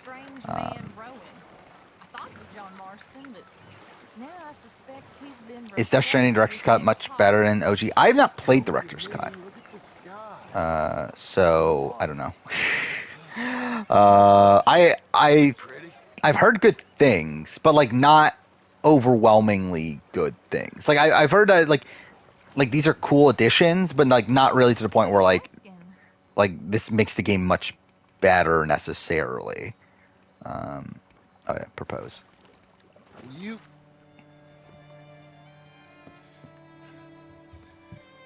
But yeah, I'm interested in playing. Like, I wouldn't be opposed to streaming Death Stranding again, and doing I mean, proper, in front of God. Doing the director's cut when I do that. By the way, also Spider-Man. Finally, after forever, they finally announced that they're releasing the remaster separately for Spider-Man, the PS5 remaster. So I'll be buying that, and we'll probably play that before Spider-Man 2. That'll be fun. Will I stream after BB Can finale? I don't think so. Which kind of bothers me. I really want to, but also it's like I don't think I can. Let's just live this one from now on. Both from the fact that I need to get the video done over the course of just the next day, and also ideally I would also get the BB Can player ranking done as well. I didn't know it mattered to me. But also, yeah, by the time I even watch the episode and then have time to stream, it'll probably be pretty late already anyway. So I don't know. I'm leaning towards no, but I would ideally like to. I'm sorry. Shut up, you silly man, and kiss me. Watching Winners at War for the first time since it aired. I think it cracked your top 5 at some point. Yeah, again, like I think Winners at War works pretty well on a rewatch, especially like with the context of like what it is as this like celebration, like finale to like the not I guess the old era of the show. I don't even know what you call it, but I get like it feeling like this culmination of the 40 seasons up to that point. Like I feel like that definitely like ups my opinion of it more so than like looking at it like individually as like an episode by episode basis or whatnot. Yeah, it's a fucking probably Ty win, which is like, and it's probably gonna be Claudia winning final HOH and taking Ty too. So it's like, ugh. How the fuck am I not done in this game by now? By the way.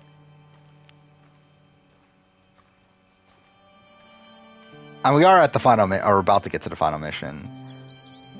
But still. I'm going to try to not skip checkpoints for the final mission.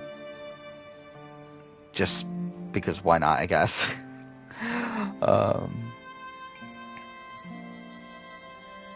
I guess I should shave his beard, right? Because it's going to bother me if I don't. But it also goes, yeah, like, so I also haven't played Ghost of Tsushima Director's Cut. Like, that's one that I definitely want to play at some point down the road, too. Like, I haven't played the Iki Island DLC, which I hear is really, really good. And I never got around to playing that. Even though I own it. Again, like, I own it, I own that, and I own Death Stranding Director's Cut, and I just never played them.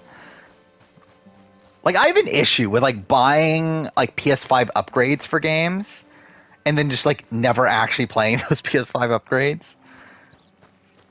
And, like, obviously the intention is that I'll play them eventually, whenever I replay those, like, specific games. But, like, yeah, it is funny. I've done that, like, multiple times now, of, like, buying, like, paying the extra, like, money to get these, like, PS5 remasters, and just, like, not actually play the games. Put down his sword and took up his plow. Wait, no, I don't want to go here. Where do I shave? Men used to travel all across Europe to eat his remarkable. Did I stream the BB Can 10 finale? I don't even remember anymore. The dragons almost as much as they gave him nightmares. I remember I streamed the triple eviction. But I streamed the finale. And none of them ever knew that their father had once been the bravest warrior. Wait, is there no The end. place to shave?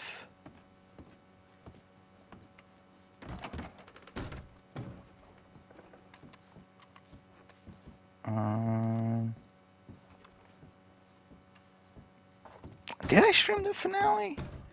I'm too far. I probably did because I think I was streaming Walking Dead at that point, right? And it was like really easy to do those because at that point it was like, well, I could just do like a singular episode and that'll be fine. Let's see. Yeah, so I did do 2 Thursday streams over the course of 2 weeks. So yeah, I'm pretty sure those are it then. Yeah, was that May 5th of last year? Is that when the finale was?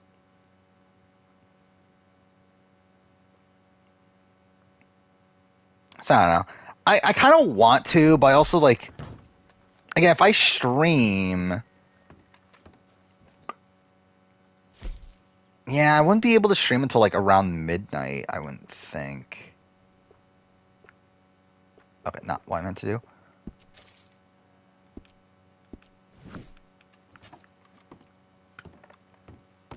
I guess it, like, I don't know. I won't rule it out.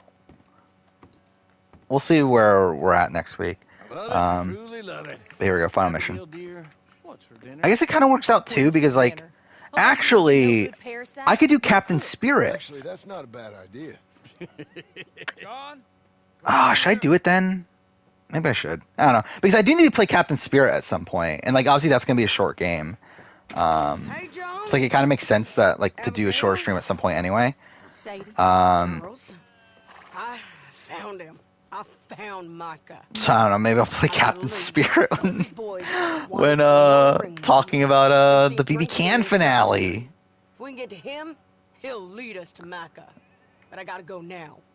Yeah, I gotta play the masterpiece that's Awesome Adventures of Captain Spirit, which, by the way, I have made the decision to make it its own video. Yeah, I'll ride with you. Which I do find really funny. I'm begging you. No! You risk all this? For what? Because I did obviously do it for 400 days.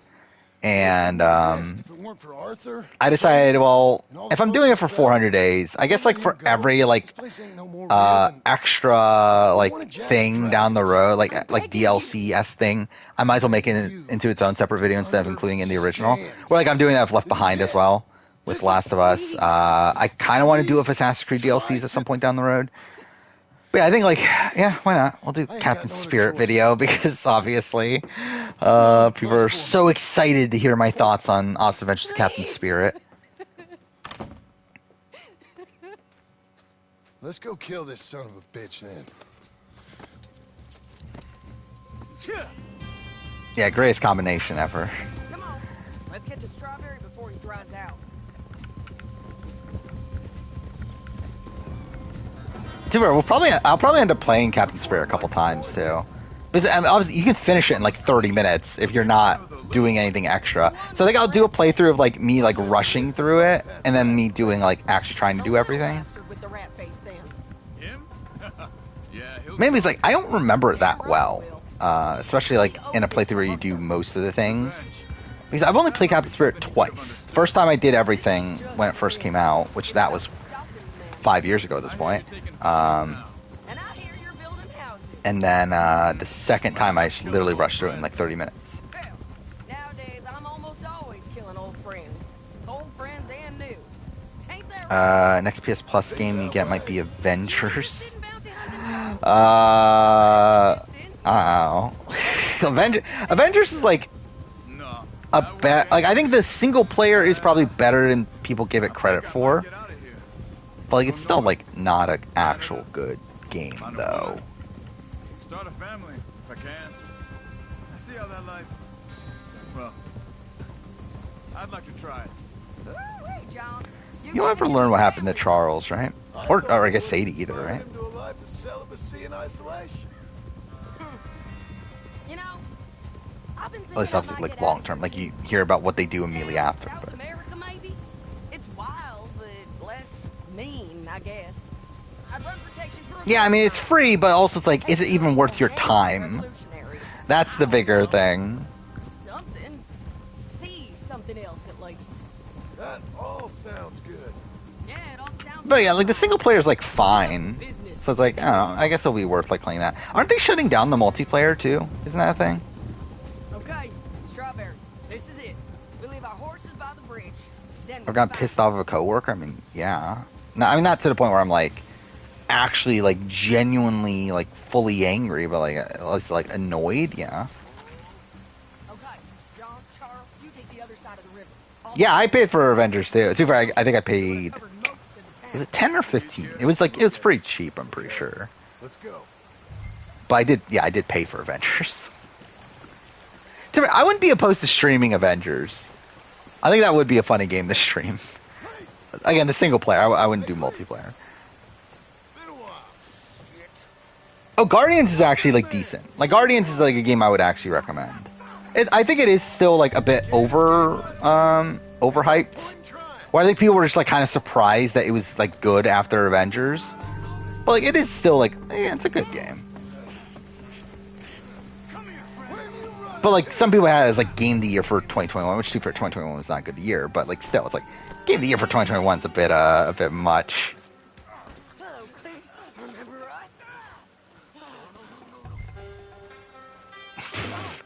Let's hate speech to play Avengers. Sure, Sadie. With pleasure. But I always wanted to stream Guardians actually. Like so obviously I played it over a year ago now, right? Where's Micah? And the intention was to play it on stream again, like do New Game Plus or whatever on stream, and I just never got around to it. But I'd kind of like to. To be fair, I don't know what I'm streaming after. Like, so I'm doing Life is Strange 2, and I guess Captain Spirit. Then I'll probably replace Life is Strange 1 after, because that makes all the sense in the world, obviously. Then I'll play Twin Mirror, which will only take one stream. And after that, I'll probably do that Last of Us playthrough I've been wanting to do, the grounded one. But then after that, I don't really have like a solid plan of what exactly I'm playing. I think we'll just like play it by ear. Where like I won't need to play like a game for video for a bit. But like I did want to play GTA 5, the PS5 remastered I paid for that I never played. That I did want to play that at some point, and it is the 10-year anniversary later in the year. So like I'm not gonna do a video on it anymore, but like I still wanted to play the game. Again, like Guardians is the game I wanted to play. I did want to replay Witcher. Witcher 3. But yeah, I wanted to replay. What else is there? Well, Spider-Man I want to replay before the actual the sequel comes out. Cyberpunk, I forgot Cyberpunk's the game I always wanted to replay on stream too. There's a lot of games I always wanted to replay. The problem is that a lot of them are longer games, and that's the thing that's kind of like holding me back from a lot of them too. Let's try this again. I want to do like a Dragon also. I'll probably wait until like a Dragon 8 comes out for that at this point. Where's Mike? I already told you I ain't seen him. You lie. It ain't my fault. I also want to replay Titanfall 2 also. Which like that I could probably even do in just like one stream. Talk, or I'll pull this lever. Oh, that would be fun.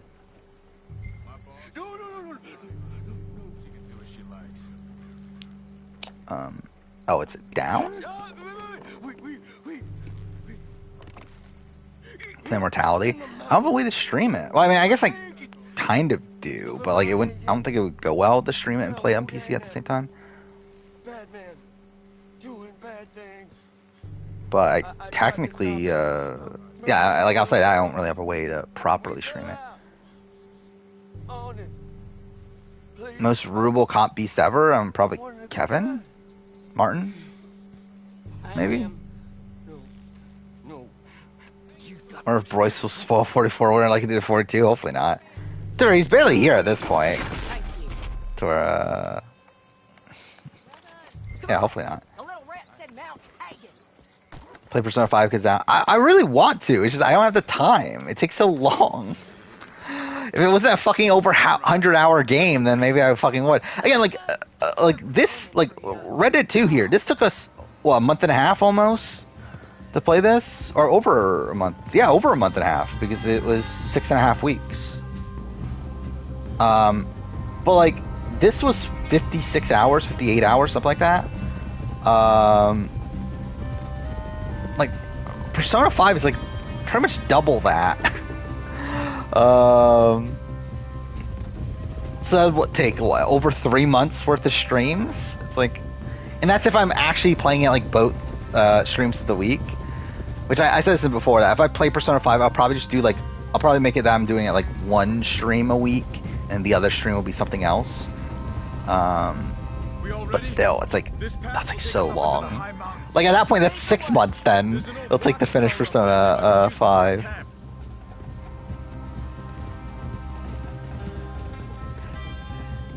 It's not wanting to. It's just I can't. It's too much. Imagine I stream Persona 5 Strikers before I stream Persona 5. That'd be really funny. Or even like Persona 5 dancing. I can't even see the enemies. Where are they?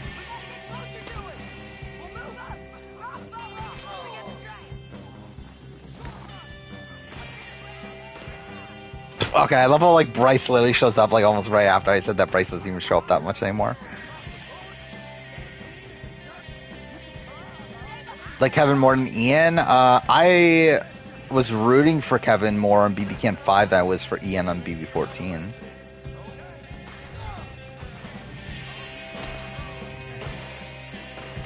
I mean, 3 and 4 I'll play on my own time. Before I play them on stream. You shot my friend, you son of a bitch! Cool. Oh, that's great. What's the rank all the cowboy players? So is it Michael, Cliff? I forgot Steven from BB10 was even a person. Jason, Ruby 19, Clay from 17, Caleb. So the Cliff is probably number 1.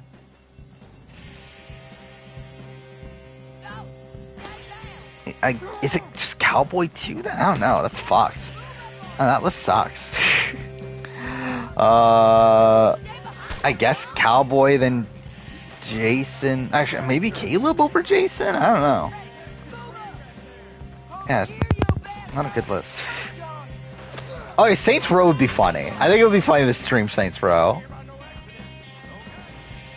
Actually, I want to look at this. Like, of the games I played last year, like, what would be fun to stream?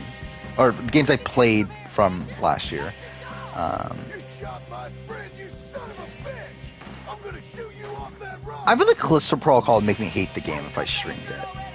I think it kind of would be interesting. Like, I think I wouldn't be opposed to be doing New Game Plus in Callisto Protocol. But also, I feel like I would actually probably grow to hate the game if I were to do that, because I think it would like really emphasize like all the things I hate about the game and how like fucked up the checkpoint system is.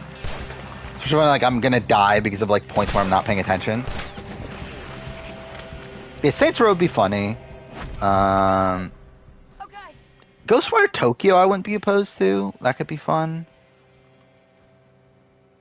That's really about it. I mean, like, nothing else like screams out as a game I would want to replay on here. I mean, maybe like Dark Pictures Anthology games at some point, probably. And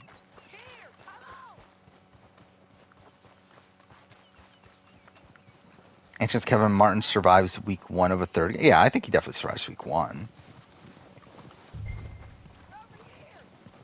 Wait, what? Where is she? But I don't think Kevin Martin's like screwed on a return. Now again, like I don't think they're gonna let him make it too far. But like I don't think he's like automatic target week 1, especially if there's like other bigger threats there. You're okay. For now, your focus is on PS Plus to play shorter games. Move fast. Yeah, like I think I'm at the point where like again I just enjoy playing shorter games. Actually, I forgot I did want to play Jedi Fallen Order again. Because like whenever I play Survivor, which I don't know when that'll be, but before I do that, I do want to replay Fallen Order, and I'll do that on stream too. And I'll play the PS5 version because I've never played the PS5 version.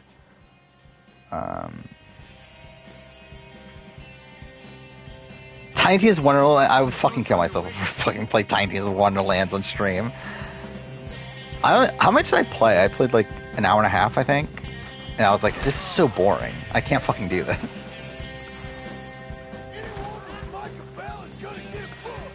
Dying Light 2, I think, is a game that I wouldn't be opposed to trying to finish out through streaming it. God damn it.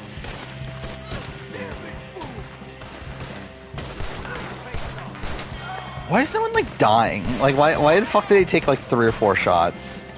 A big-ass exam tomorrow? Good luck. Yeah, 4 to 5 pre-orders in June. 4 or 5. What's coming out in June that you have that many? Like, Final Fantasy, I have Final Fantasy 16 pre-ordered. Then, obviously, like, Street Fighter 6, right? But, like, what are the other 2 to 3 games? Like, what else is coming out? I just like really have not been paying attention to what's coming out outside like the games I'm like really into.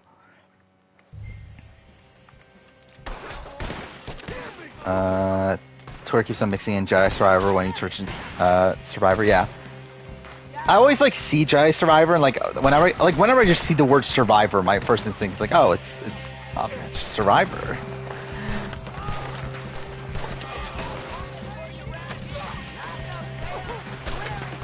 But I'm actually like excited. Fuck off, game. I'm actually excited to play it though, because I hear like obviously performance wise it's supposed to be fucked, but I hear really good things about it outside that. Where it's supposed to be like this really great like continuation of the original.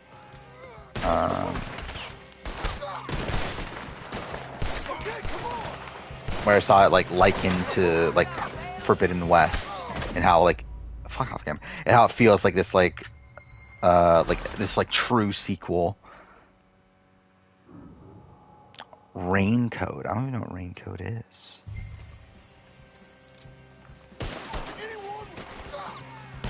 Alright, when's the Donut has a game coming out relatively soon. I think that's in June, right? God damn it, game. Fuck off. Just hit the... Okay, cool. So stupid. But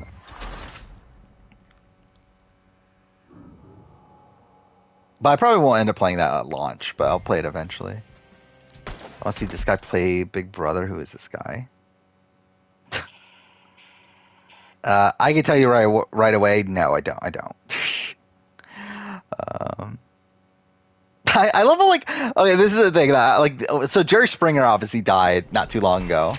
And when he died, I went on this rabbit hole of watching all these ridiculous fucking clips from his from the Jerry Springer show. And I love how now every single time I go on YouTube, I get recommended at least one fucking Jerry Springer video. I find it so funny.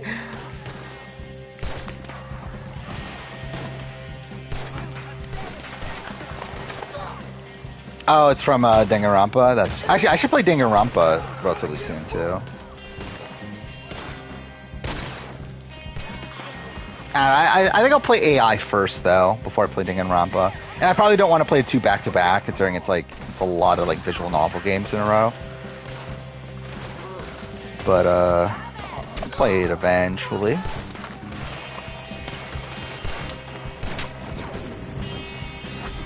Oh, is it Switch exclusive? Well, that's fucked. How dare they make games for Nintendo?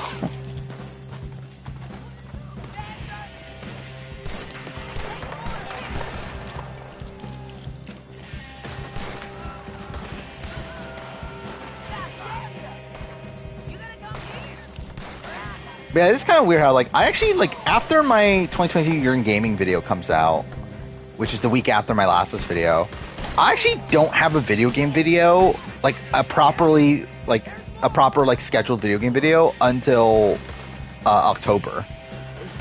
It's literally 4 months until I have a regular video game video again, which is really weird. That's the case. Well, I'll probably play Final Fantasy 16 and do a video on that.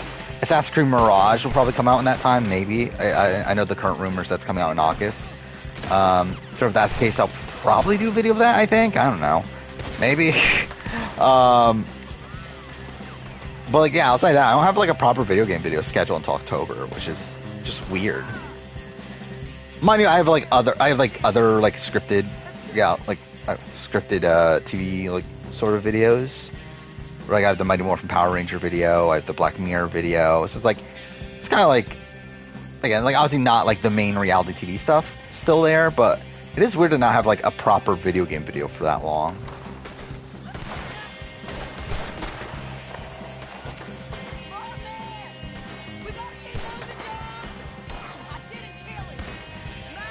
Which, yeah, essentially the Black Mirror video ended up taking the spot of that Don't Nod ranking that I was going to do, which obviously that got delayed because I realized that they were releasing 2 games this year, to where I was like, might as well wait until those 2 games are out. And, I have other, video game videos I'm willing to do. The problem is that they're all, not, things to do, things that need to be out, quickly, to where, they'll probably just end up being delayed. The last was, cutscene ranking that I made. I already recorded and everything. I haven't edited it yet, but I've already recorded it. That was originally going to come out in September, but then because of the Black Mirror video and because there was another video, but it got now it's probably not coming out until next year. So whatever. You all right? Just fine. What is this? You're bleeding pretty bad. Nothing. Okay. I'm fine. You're dying. I'll be fine. Just sit. It's okay. I ain't dying. I ain't. I hope not. Okay. I ain't dying. Why? Go get Why did they everybody. just randomly put a baby? Okay. Charles, stay with her. Charles, you worry about Assuming they'll port it to other consoles eventually. I mean, that's typically what happens nowadays, isn't it? What I got? Very few games nowadays feel like they stay exclusives. Especially if obviously, outside third or first party stuff, obviously. That was Joe. What non Like, what non first party game has like actually stayed an exclusive? I guess like I'll take PC out of it just because like because I do feel like PC is kind of its own like ballpark. But like Final Fantasy VII Remake, right, is still PlayStation exclusive at least. Like they never released it elsewhere. I assume 16 is going to be a similar thing. But I don't know, it's kind of rare for there to be like a non-first party game that remains an exclusive. Like it feels like they always like end up just releasing it like a year later on the other console.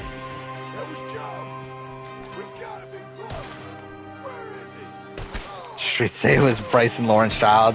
That's obviously very realistic. Fuck off, game. God damn it.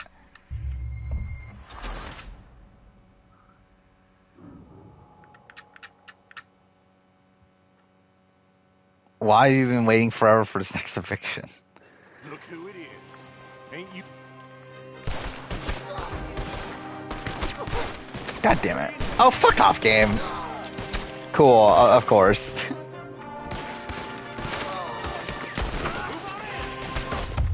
Wow, that was so stupid. Like I said I wasn't going to skip any checkpoints. We're only 3 hours into the stream anyway. Like, there's no way this is going to take me an hour, is it? To finish this?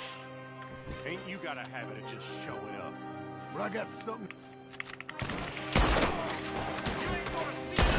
Oh my fucking... Oh, really? I fucking missed that. How did that kill him? Whatever. This fucking sucks, dude. There we go. Cool.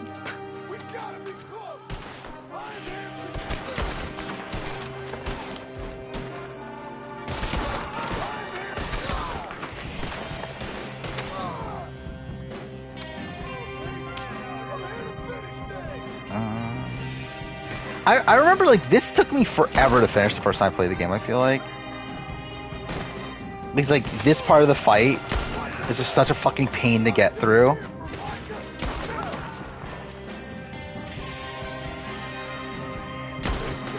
Oh, wow, that actually killed him. Okay. Oh, wait, didn't... Okay, fuck off. They spawned another guy there anyway. Oh, fuck off! God damn it. Whatever. What is this ranking? Is this just a ranking of, like... This is essentially just top players, isn't it? Best game of a shit final battle mission? Oh, what is the... I feel like there's definitely answers that, like...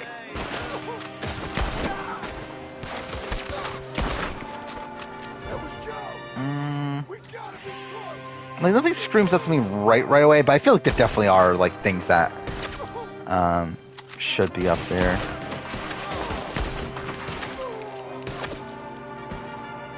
I mean, it's Assassin's Creed Syndicate, but, like, it's not a good game, though. But, like, its final battle is, like, really shit. What is an answer? I know there's actually, like, legitimate answers that I just, like, can't think of right away. You're downloading Avengers? Well, good luck.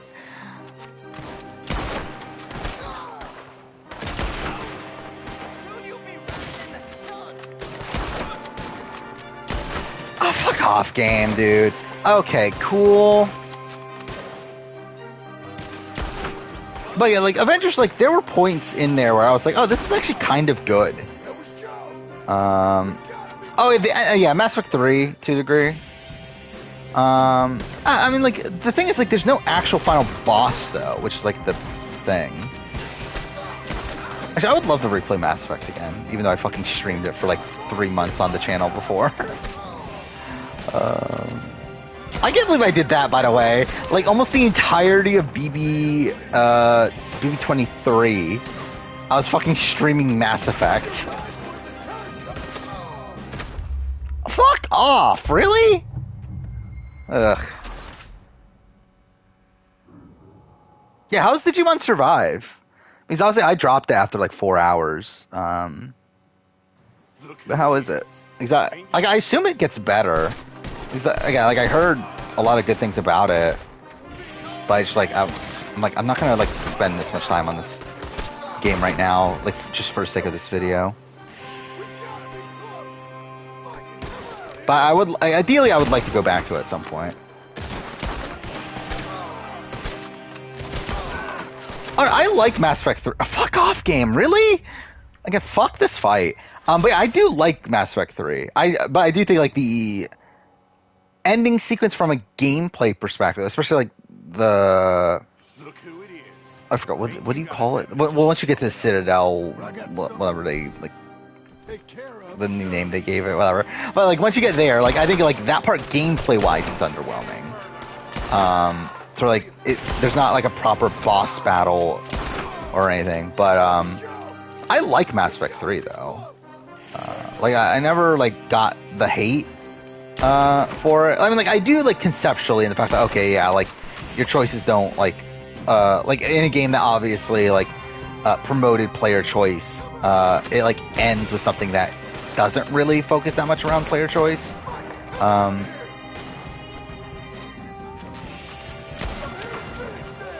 But I don't know. I personally didn't like completely. Yeah, Crucible. That's what it was called, right?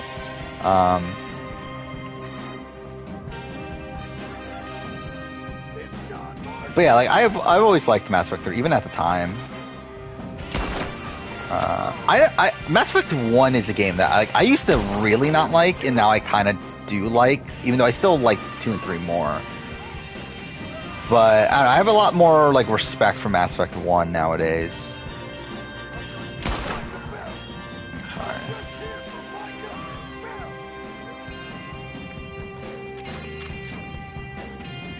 Where are they? There are more enemies, right? Oh, fuck. There it is. Oh, fuck. Wait, where did this guy come from? Game? Thank you.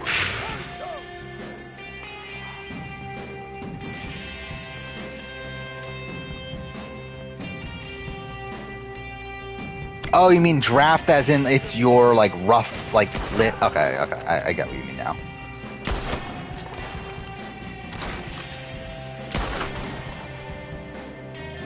Finished prologue in chapter 1 so far. Been stuck in the school.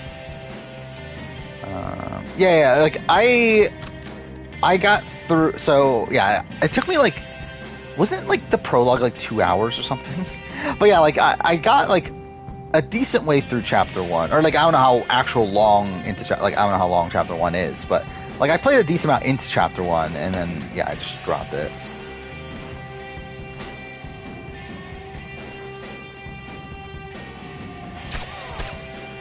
Ah, shit, I'm gonna die again, aren't I?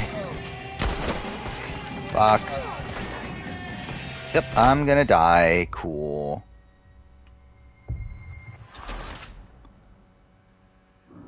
Fuck off. There's no checkpoint in any of that. Look who it is. Ain't you got a habit of just showing up? But I got something to take.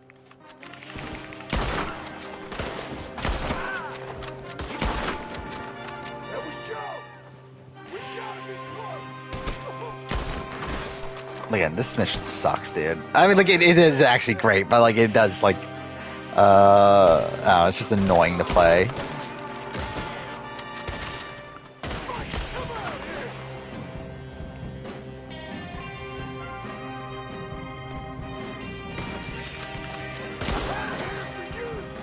Like, the thing is, like, there's just no cover, which is, like, the kind of annoying thing.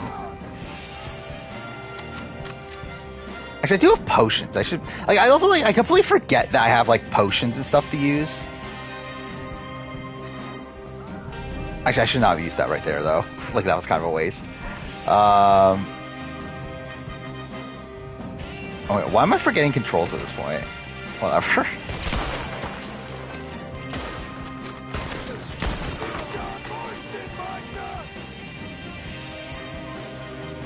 You made a top 70? Christie is Christie actually in the top 70? Shima is in the top 70? I guess Shima would not be in the top 70. Wait, what is this? Mass Effect characters ranked. Alright, let's see. From a storytelling perspective. I don't even remember my own ranking. I kind of forgot. I actually kind of forgot I did it. Until the other day when I was just like scrolling through my videos again. I was like, holy shit, I made a fucking squad member ranking of Mass Effect. Oh, this is by like divide by game. Kaidan is the worst. I still agree with that. For Mass Effect 1. Tali, Garrus, Liara, Ashley, Rex. I mean, I agree if Rex is 1 from the first game. Ashley 2 feels like it's kind of high, I feel like. I don't really know who, like, I mean, I don't know. Like, companions in 1 are, like, kind of just fine. Like, I feel like Liara, Garrus, and Tali are all kind of, like, around the same ballpark in the first game. I think it's, like, their development later on that makes them a lot more interesting. Mass Effect 2, Jacob is last. Again, like, I wouldn't have him last, but he's not great. Zaid at 11, Kasumi at 10, that makes sense. Grunt at 9 feels low. Samara at 8. Thane at 7, that seems low. Miranda at 6, I mean, I've always had a thing for Miranda. That sounded so wrong. But yeah, I definitely would have put Miranda higher personally. Jack at 5, that's fine. Garrus 4, Legion at 3. Like, I feel like I've always not been as high on Legion as other people. Tali at 1, okay. Mass Effect 3, Jacob at 19. I mean, do you even include them? Like, they're not really companions, and whatever. Fuck it, whatever. But yeah, like, Jacob sucks though in Mass Effect 3, so I mean that makes sense if we're including them. But again, like, that shouldn't properly count, I think. Kasumi, Zaid. I actually think I did include Mass Effect 3 though in my assessment of them, didn't I? I feel like James is way too high. Like, James should not be 15. Like, James should be, like, right next to Jacob, in my opinion. Javik's also pretty high here. I legitimately don't even remember my own video. I could not tell you my ranking.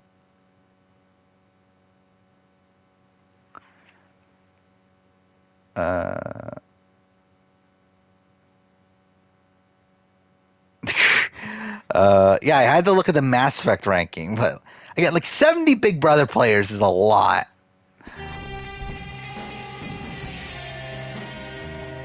Where? Okay, yeah. I love how, like, I have to like regroup here and like figure out where I'm at in the fight.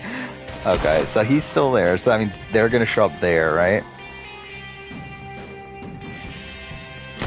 Oh fuck! Did not mean to shoot. God damn it! Wait, where? Okay, he's there.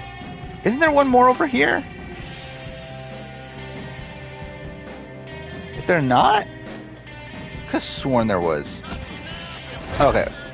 Wait, does the guy come from behind you no matter what? That's really stupid if that's the case.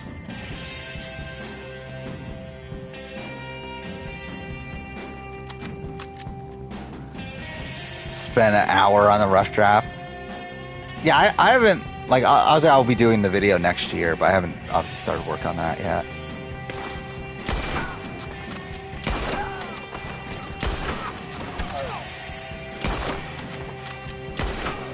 Okay, I feel like that was pretty good. But I'm really interested in seeing what it is, though, because like I legitimately just want to know.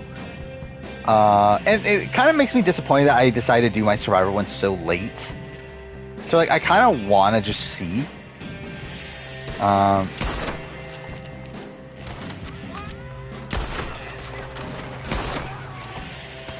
fuck off. Okay.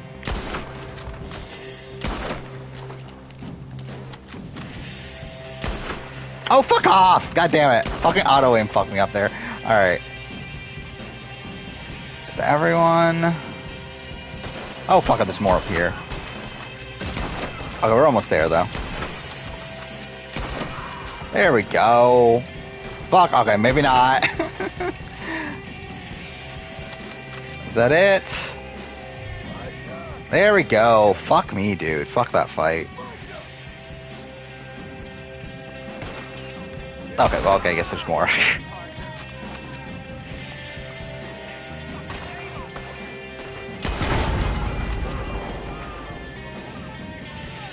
There's no point in ranking Big Brother players. Queen Nicole Franzel is the only one that matters.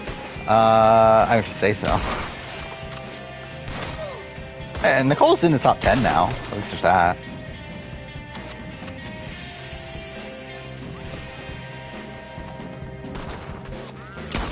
Oh, fuck off, game. But I think actually, like, would I like, is Nicole above Paul? Like, Nicole, like, actually just beats Paul. So it's like, considering that, and then, like, Nicole's had, like, 3 solid runs. I think I might even, like, have, because, like, initially, like, the thought was, like, okay, Nicole's, like, number 9. But, like, I don't know, Nicole might be even higher than that.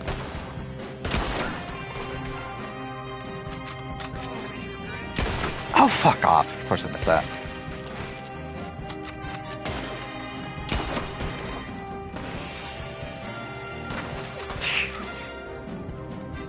That's also playing a factor to a degree. It's obviously like the level of difficulty.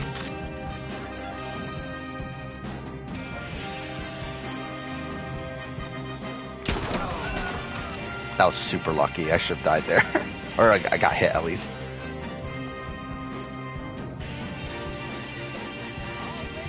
Oh, that's the end, right? That area?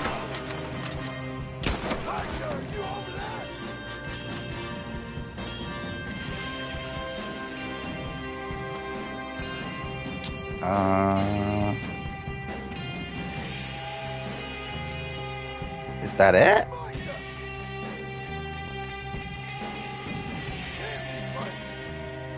What is going on with that tree right there? That looked weird.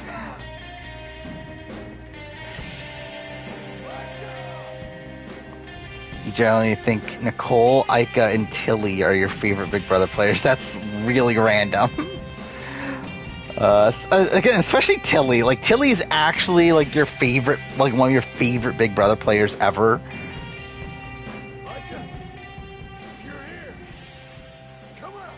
Tilly's from BBAU. Hello, Scarface. But, like, to me, Tilly is just, like, a random, like, like, it just, like, she's fine. Like, she was good at challenges. She had, like, a couple fun character moments, but, like, she never really stood out beyond that to me. Whore of yours. She's good. Didn't reckon I should waste my time killing you.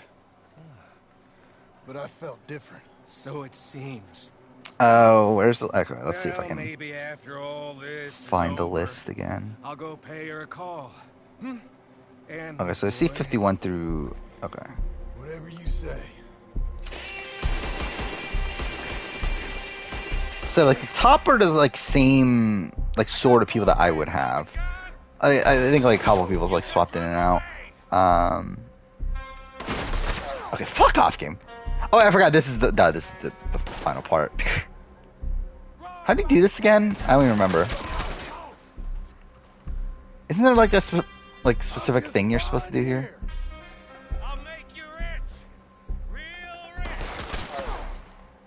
Steve at 17 seems way too high to me. Like, I think Steve is, like, an underrated winner, but I didn't think him as a player I would not assess, like, particularly high.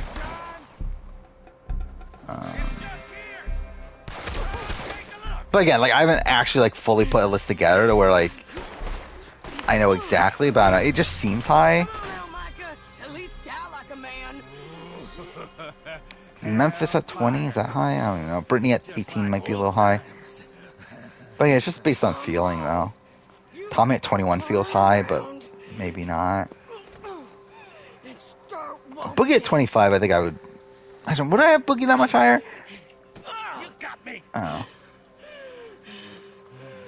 Corey at 30 is too high. Like, Corey is an underrated player, but, like, again, 30 seems a bit high. Paulie at 32, I think, is also high. Because, again, as much as I do think Paulie is, like, a great character, like, as a player, I mean, has, like, very glaring holes. So again, like Paulie, like I think Casey is a better player than Paulie. And even like Xavier is a better player than Paulie, probably. Yeah, I would say so. Now, what were you saying?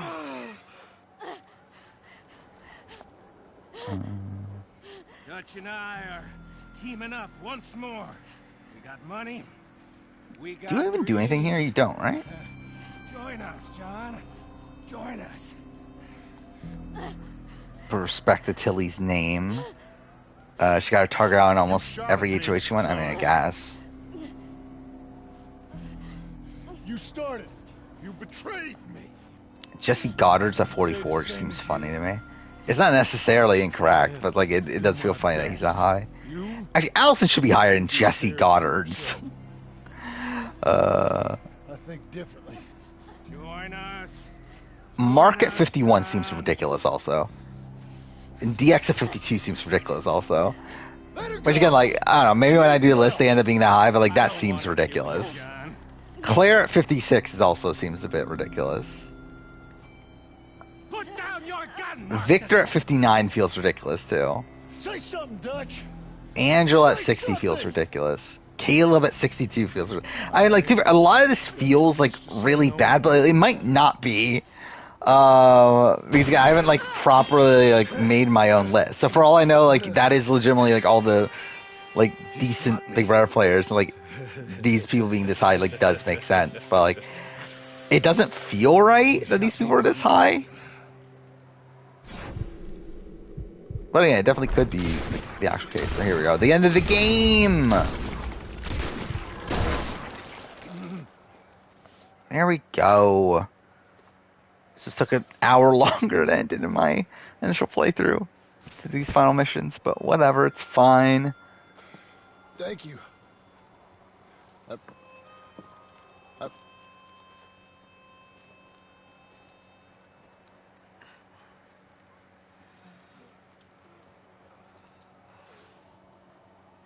You okay? Oh wow, I see Anthony Caliber got a really good record in So. Help me up. PC Grounded. Let's go get Charles. There's money. Lots of money. In the cabin is Blackwater. I'll go see. Hurry up. I got a wedding I want to go to. So I make a tier of every player, then organize those tiers. Yeah. So what I did for my BB Can one, I think I'll probably do for my US and like whatever like big rankings I do down the road, is I did it by cast.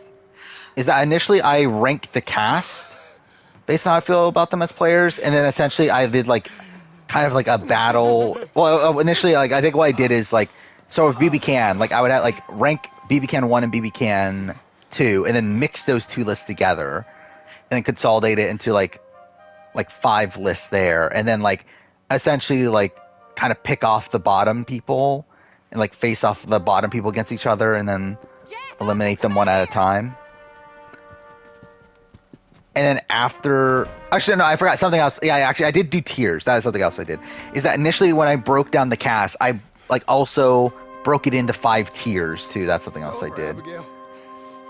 So that way it made like the overall like ordering a bit easier. I don't know, it was kind of a weird process, but I'll probably do a similar thing.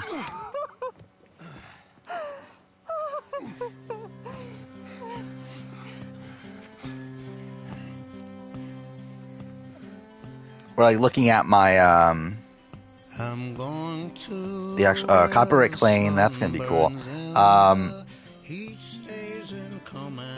Yeah, the spreadsheet I made for it. Where is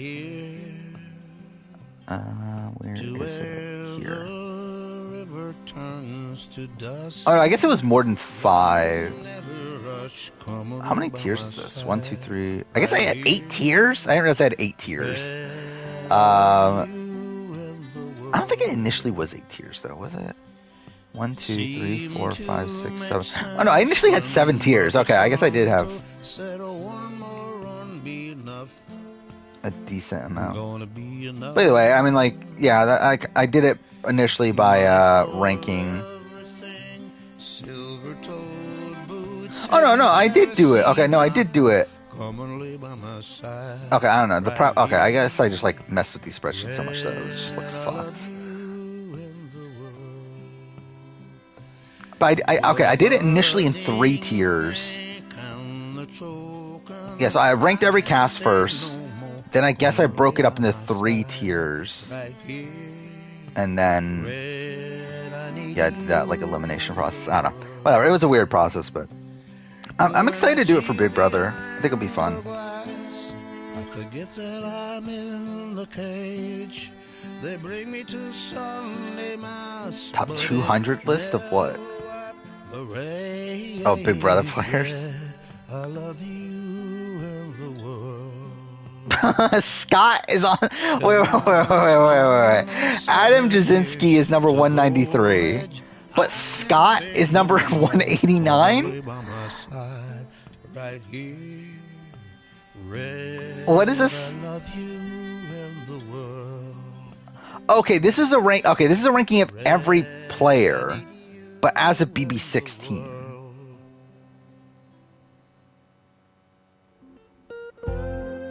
Okay, so this is also a TV-based ranking. Okay, so that makes it a little bit better. But also, Adam Jasinski is not the worst Big Brother player of all time from an entertainment standpoint. Adam's actually like a fun character. But yeah, like Brayden, like again, Brayden should definitely be below Adam Jasinski. Should I skip that? I guess I should skip this just in case. I don't want the stream to be muted. Oh, it's gonna play anyway, isn't it? Alright, John Marston. Since you bought this millstone around our necks, we better try and keep this place going. I paid our debts with that money. I don't want Oh, interesting. There were mid-credit scenes, weren't there? It's over. Oh well. I'm sure. Then get to work on this ranch you own, raising your boy. Yes, ma'am. Are you being sarcastic? Yeah, John I mean, Marston? like Adam Jasinski, like I think is like such an underrated character, and like really BB9 just in general, I think is like such an underrated, like funny season. I thought you liked this place. No, John, I don't like it. So there's a lot of icky stuff going on, obviously, but like there's still like a lot of like humor to be had in that season. We just go to the like out of context Big Brother Twitter or whatever. Like there's so many like funny BB9 clips on that.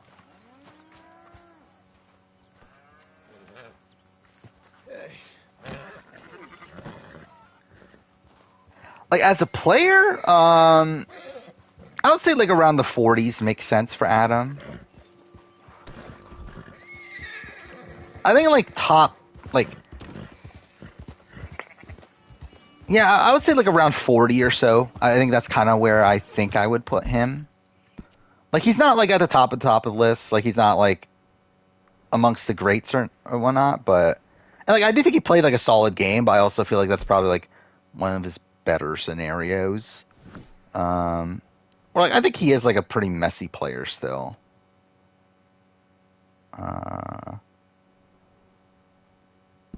What is there anything at the post office? Whatever. I think we're just gonna waste time. Obviously, like I'm not really gonna do anything too major in the last 30 minutes here.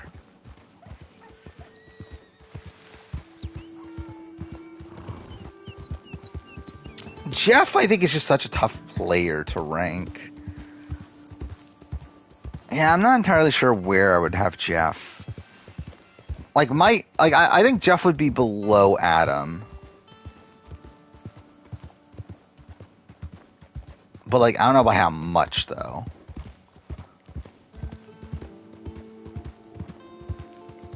Dude, for Jeff was, like... Yeah, no, it's kind of weird. It's like, both of his seasons, he was, like, greatly benefited from, like, things out of his control. Like, again, America's influence the first time around, and also the fact that there were, like, other returnees the second time around.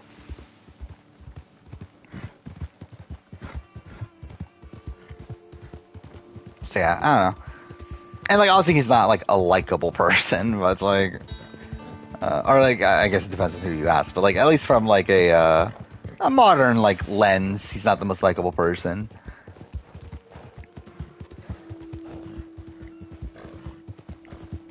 But I don't know. Yeah, I mean like he's like, so he's obviously good at challenges. Like yeah, he's good at challenges. Like socially, he's like, good-ish. I think he's like very good with his own people. Outside that, he can be a bit hot-headed at points, and also obviously like I think especially in the modern landscape, he might not get along with certain people. And strategically, he's like good-ish. Or like, not good. I think he's average, probably, strategically. I don't know why I went here.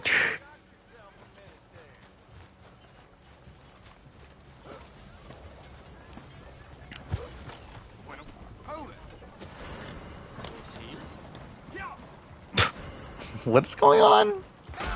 Okay, I did not mean to steal that at all.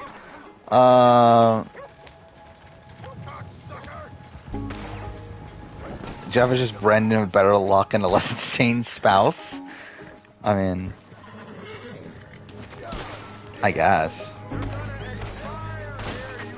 Does he have better luck? I guess he has better luck than Brendan. Less insane spouse. I mean, I've picked Rachel over Jordan personally, but I guess it doesn't factor into the insane part of it.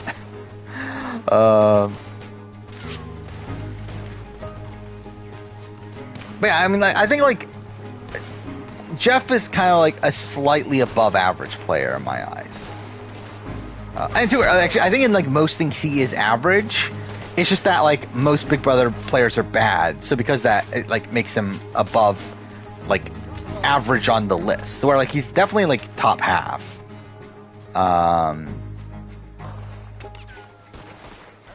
Which, how many players are there again? Like, there's gonna be like 300 something, right? By the time I do the video. Actually, I have the number here, don't I? By the time I do the video, it'll be 310. Because I'm not gonna include season 1. And I'm not gonna include Celebrity or OTT. So 310. Like, I would say he's probably top 100 at least.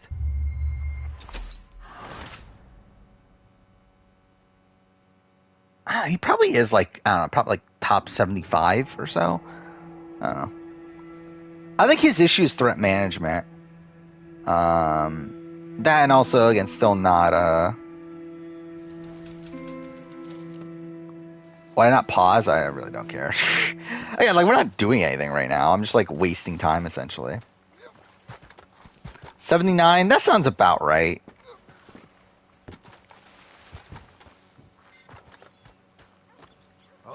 Girl. What is up with this horse? Okay. I wonder who is like exactly in the middle of the list, though. I think that'll be interesting to see. I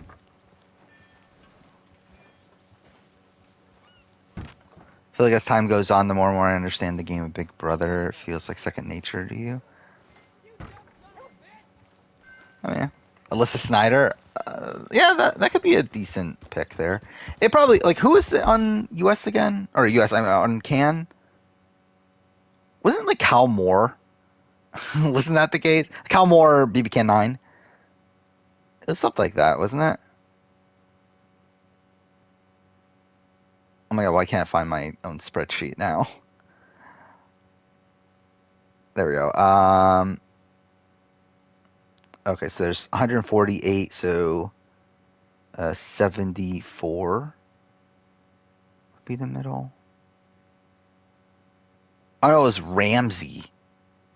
That sounds about right, actually. That sounds about right. That Ramsey would be the middle of a fucking BB Can player ranking. I just realized I had Anil and LaToya as above average, above like halfway. Said that Kyle Moore, BB Can 9 also. That's kind of weird to think about. If Ramsey's right in the middle, I don't know who's the Ramsey of Big Brother US. I think Michael is indisputably the best or greatest competitor we've ever seen. I don't know if indisputable, but I think he's very, very good. Where again, like comparing him to someone like Ty. Like Ty is like very, very good at like specific types of competitions. Michael is very, very good at almost every type of competition. Like we've seen him win like pretty much every type of competition. To where like he seems like the most like versatile competitor, like outside maybe like Janelle. To where I think like I would just have, and I think like even with Michael, like he even threw some comps, right? So it's like Michael just seems like the type of person that like if I'm gonna bank on someone winning out, someone like Michael would be the type of person I would bank on winning out. Money obviously didn't win out. But still, it's like he definitely is a very, very good comp competitor.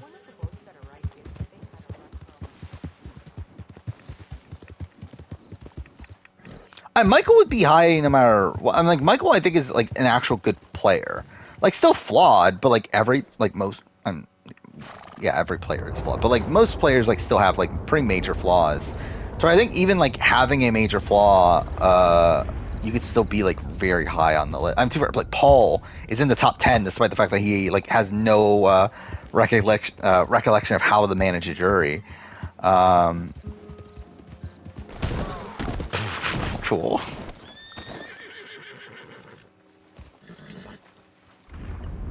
But I would assume Michael like probably even like top 50 maybe.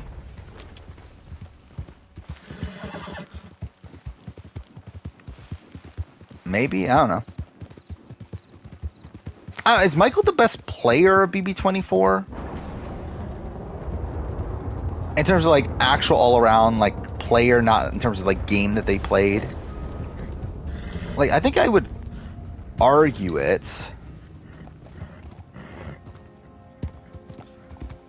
Brittany, Ozza, Jerry, maybe Jerry could be there. Nick Uhas, I think if like someone that was booed early would be in that spot, I think Nick would probably be up there. Yeah, like Michael or Monty. But yeah, I think Michael was a lot more, like intentional with his game.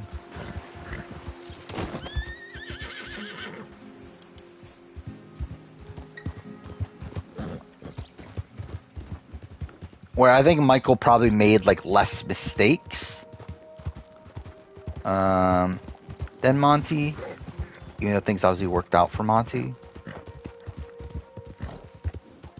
I think Jocasta would definitely be on the bottom half of things. Gina Marie would probably be on the bottom half of things. DF, same thing. Julia probably also. Dustin, Dustin could potentially be in that spot. So at least there was like a point where Dustin seemed to be playing like decently. Robert, I don't know. I probably would have Robert in the bottom half, but I don't know for sure.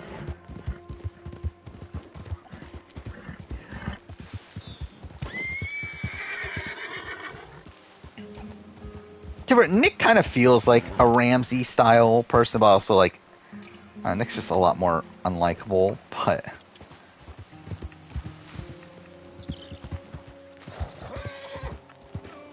But yeah, Janelle would be like pretty high still, even though I don't think Janelle's that good of a player. She still probably would be relatively high. Please, quick! You gotta get this off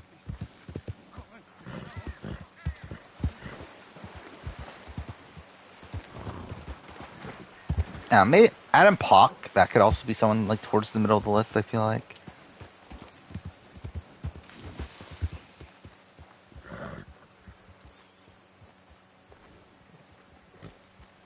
I think Michael played like very well from like not even just like mid game, but like week 2 on until like the last few weeks of his game.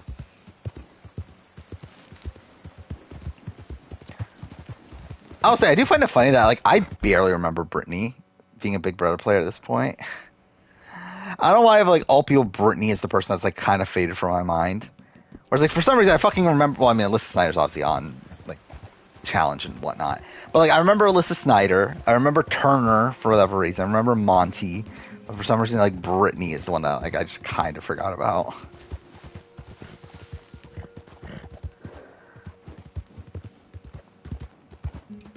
If Michael wins out, how do I assess this game? I mean, it's like I think the factor there is how much he needed those comp wins towards the end.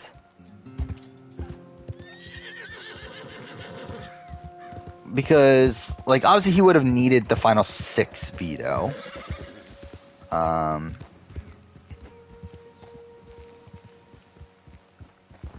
Where if he wins final 6 veto, who goes home? Is it Brittany?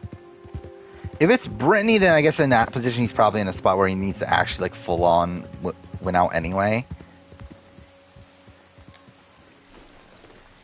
So I guess it would, like, probably rank him a bit lower. Like at that point, I'd probably rank him like similarly to how I would rank like kind of a Mike Holloway. Probably still better because I do feel like he was probably more in the majority for more of the game than someone like a Mike Holloway. Hey, enough of that. No, fuck it. Let's just.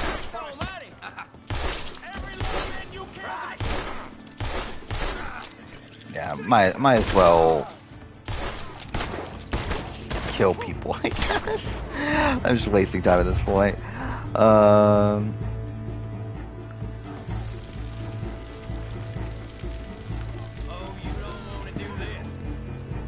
don't even remember what the comps were for BB24 at this point. I can't kill this guy. Oh, there we go. I love how, like, I'm killing prisoners for some reason.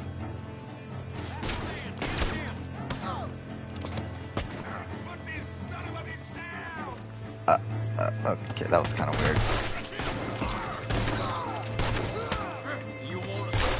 I forgot I'm playing as John, too. That makes it even funnier. Oh, fuck off. Okay, cool. Well, there we go.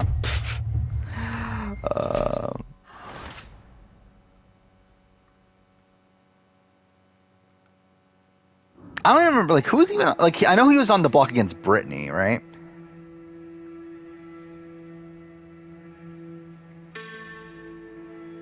So, like, if he won the veto, yeah, he probably does use the veto on... It was Brittany and Alyssa on the block initially, so yeah, if he used the veto... who does Monty put up? Does he go Turner or does he go Taylor at that point? Probably Taylor, right?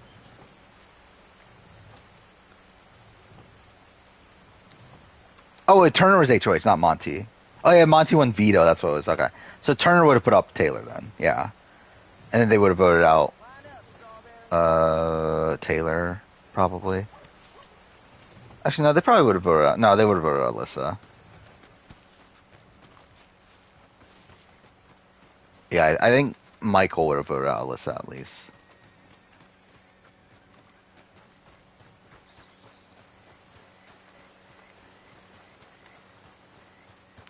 So, yeah, at that point, it's final 5.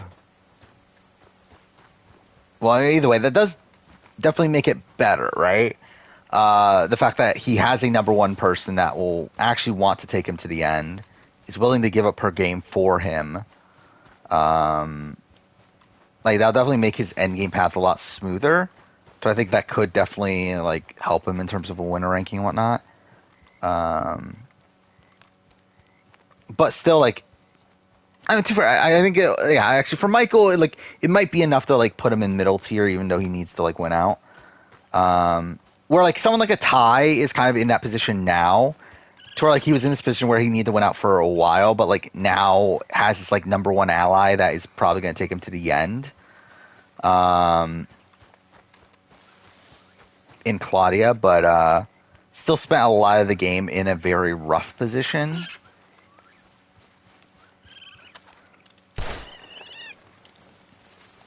But I think, like, Ty's, like, game before this point has also, like, has just been, like, kind of bad towards that. Like, Jackson, even Jackson, I think, is, like, better than, like, Ty. Where again, Jackson was still in the majority for like the first half-ish of the, well, it was essentially the entire pre-jury, where Ty was only like in that position for like the first 2 weeks.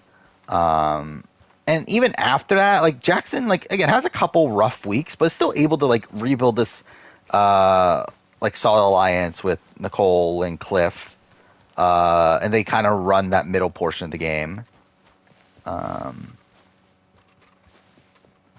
Towards like, even if he didn't win certain comps there, he wouldn't have been in direct danger, unless on the block against one of the people in his own alliance.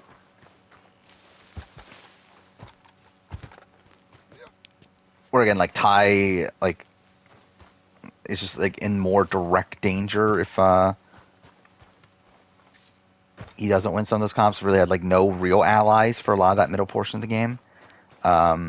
But yeah, like in terms of like the comparison to Michael though and Jackson, I think Michael was a better player for more of the season than Jackson. Like I think I would assess like in that position where like Michael has Brittany through the end game stretch.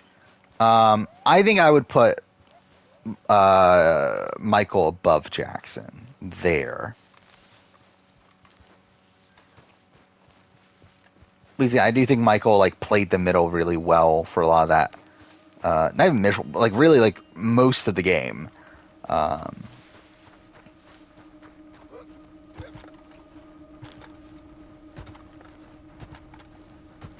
even then, like I think also the like Michael Brittany relationship is a really interesting one where like essentially Brittany again was willing to essentially lay down her sword for Michael. And like was willing to go to the end even though she knew she wasn't like with Michael despite the fact that she knew she was probably going to lose to him. While the Jackson-Holly relationship is like a different situation where Holly like didn't want to go to the end of Jackson because she thought she thought Jackson would win and was willing to lose her game to him. It was more so a situation where she was kind of like thinking that Jackson wouldn't win because of like a bitter jury.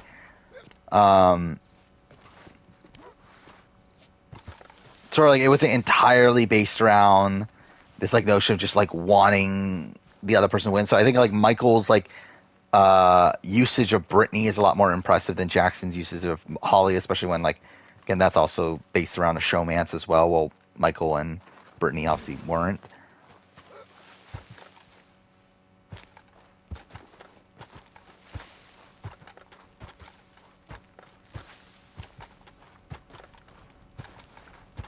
Is it unreasonable to believe that I can win Big Brother? I don't know if unreasonable, but I don't think it's probably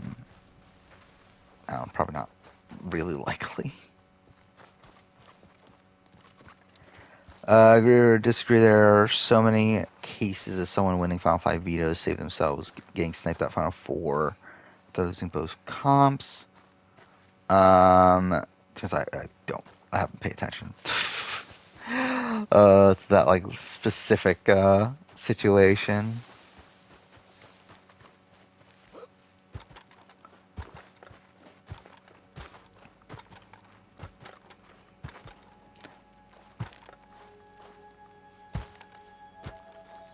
Who has a 13 out of 14 comp record?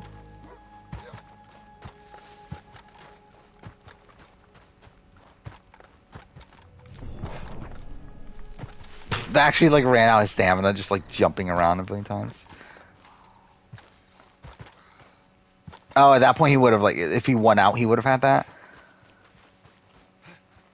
It definitely shows like an impressive like acumen in competitions where again like for me like the issue with competitions is the fact that they could be highly variant, and through that it's essentially just production's choice of what competition happens, where it's essentially like production also like playing a major hand in how well someone does.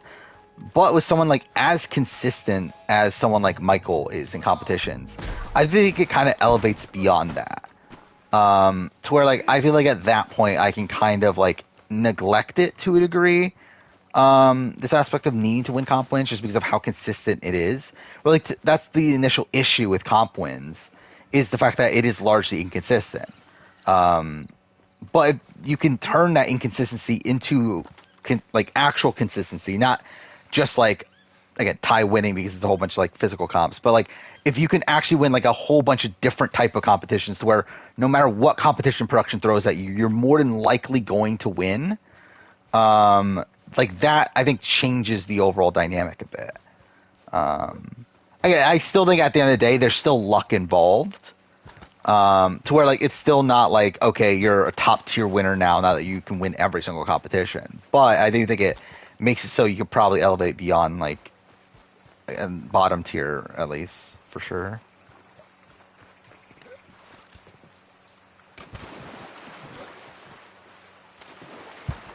We'll be happy when 44 ends. Probably. I don't know. I'm like when 44 ends. I kind of don't want 44 to end right now because I kind of ideally would like to be done with everything that I'm currently working on before 44 ends. But I just know that's not going to happen. That's what 3 weeks, right? Yeah, 3 weeks. So yeah, that's not going to happen. But ideally, I would like that to be the case.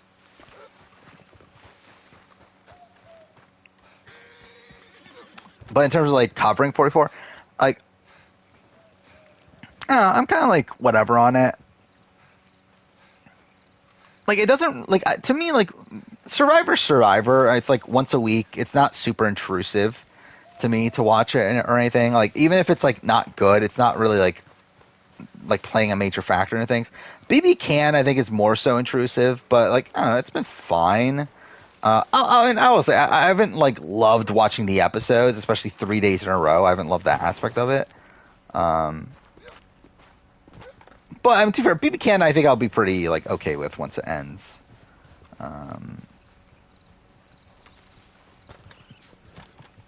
Challenge World Championship too. I'll be okay once that ends. But I think Survivor in particular, though, I kind of like ideally want it to go on a little bit longer, just so I have a little bit more time to like wrap up the things I'm working on before I have to do like a slew of other videos.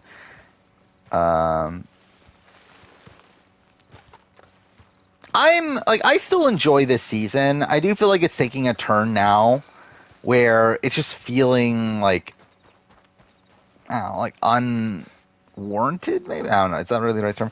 Obviously, again, Ty is the clear front runner to win at this point. And it feels like he's winning due to very little that he's actually done in the game, especially like that he's actively done in the game. And it even feels like he's not even trying to necessarily even really win the game. Like, essentially, he's just doing things not based around, like, what is better for his game, but over his own, like, ego, essentially. Where, like, essentially, like, the fight between, like, Renee and Anika in this last episode, it's essentially a fight over who can placate Ty's ego the best.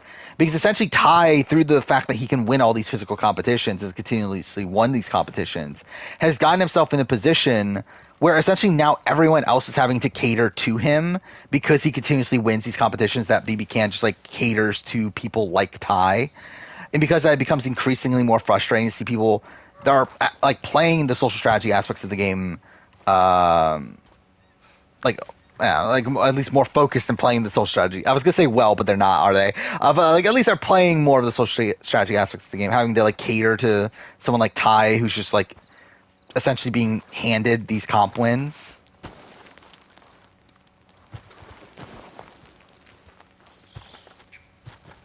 Oh, did the goat? I didn't see the promo for it. I saw the like it got announced formally, but I didn't see the actual like commercial for it. Or trailer.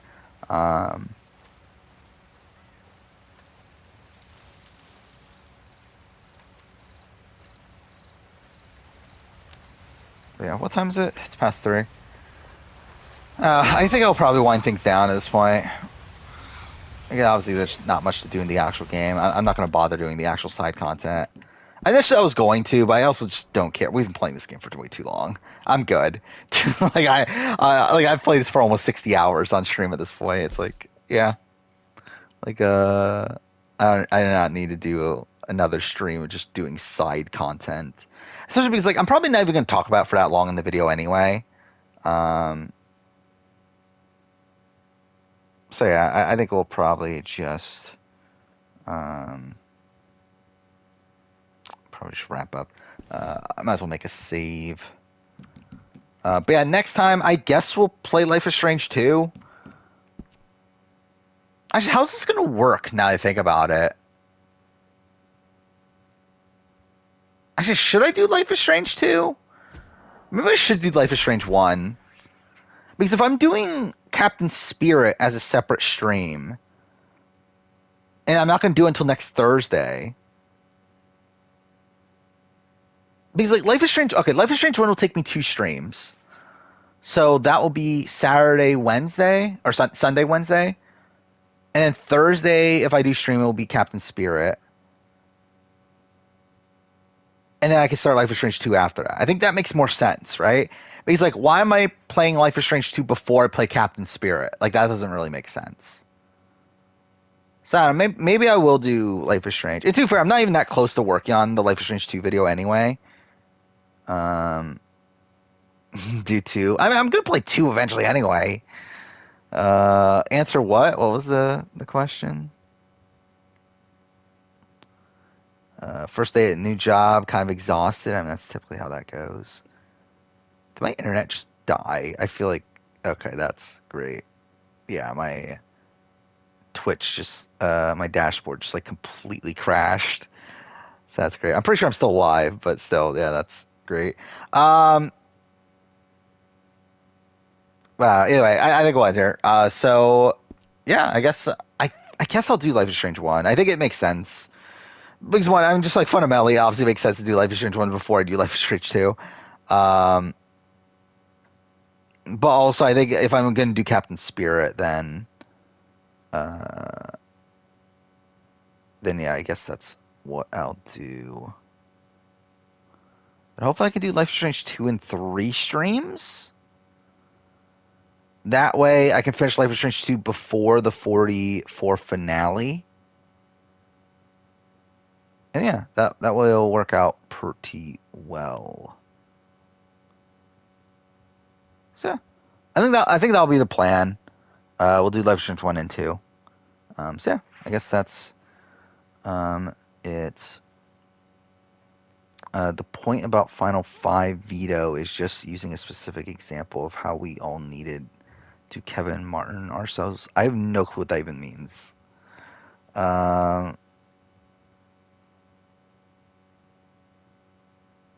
Yeah, I have no clue what you're even talking about. But either way, yeah, man. See you guys next time.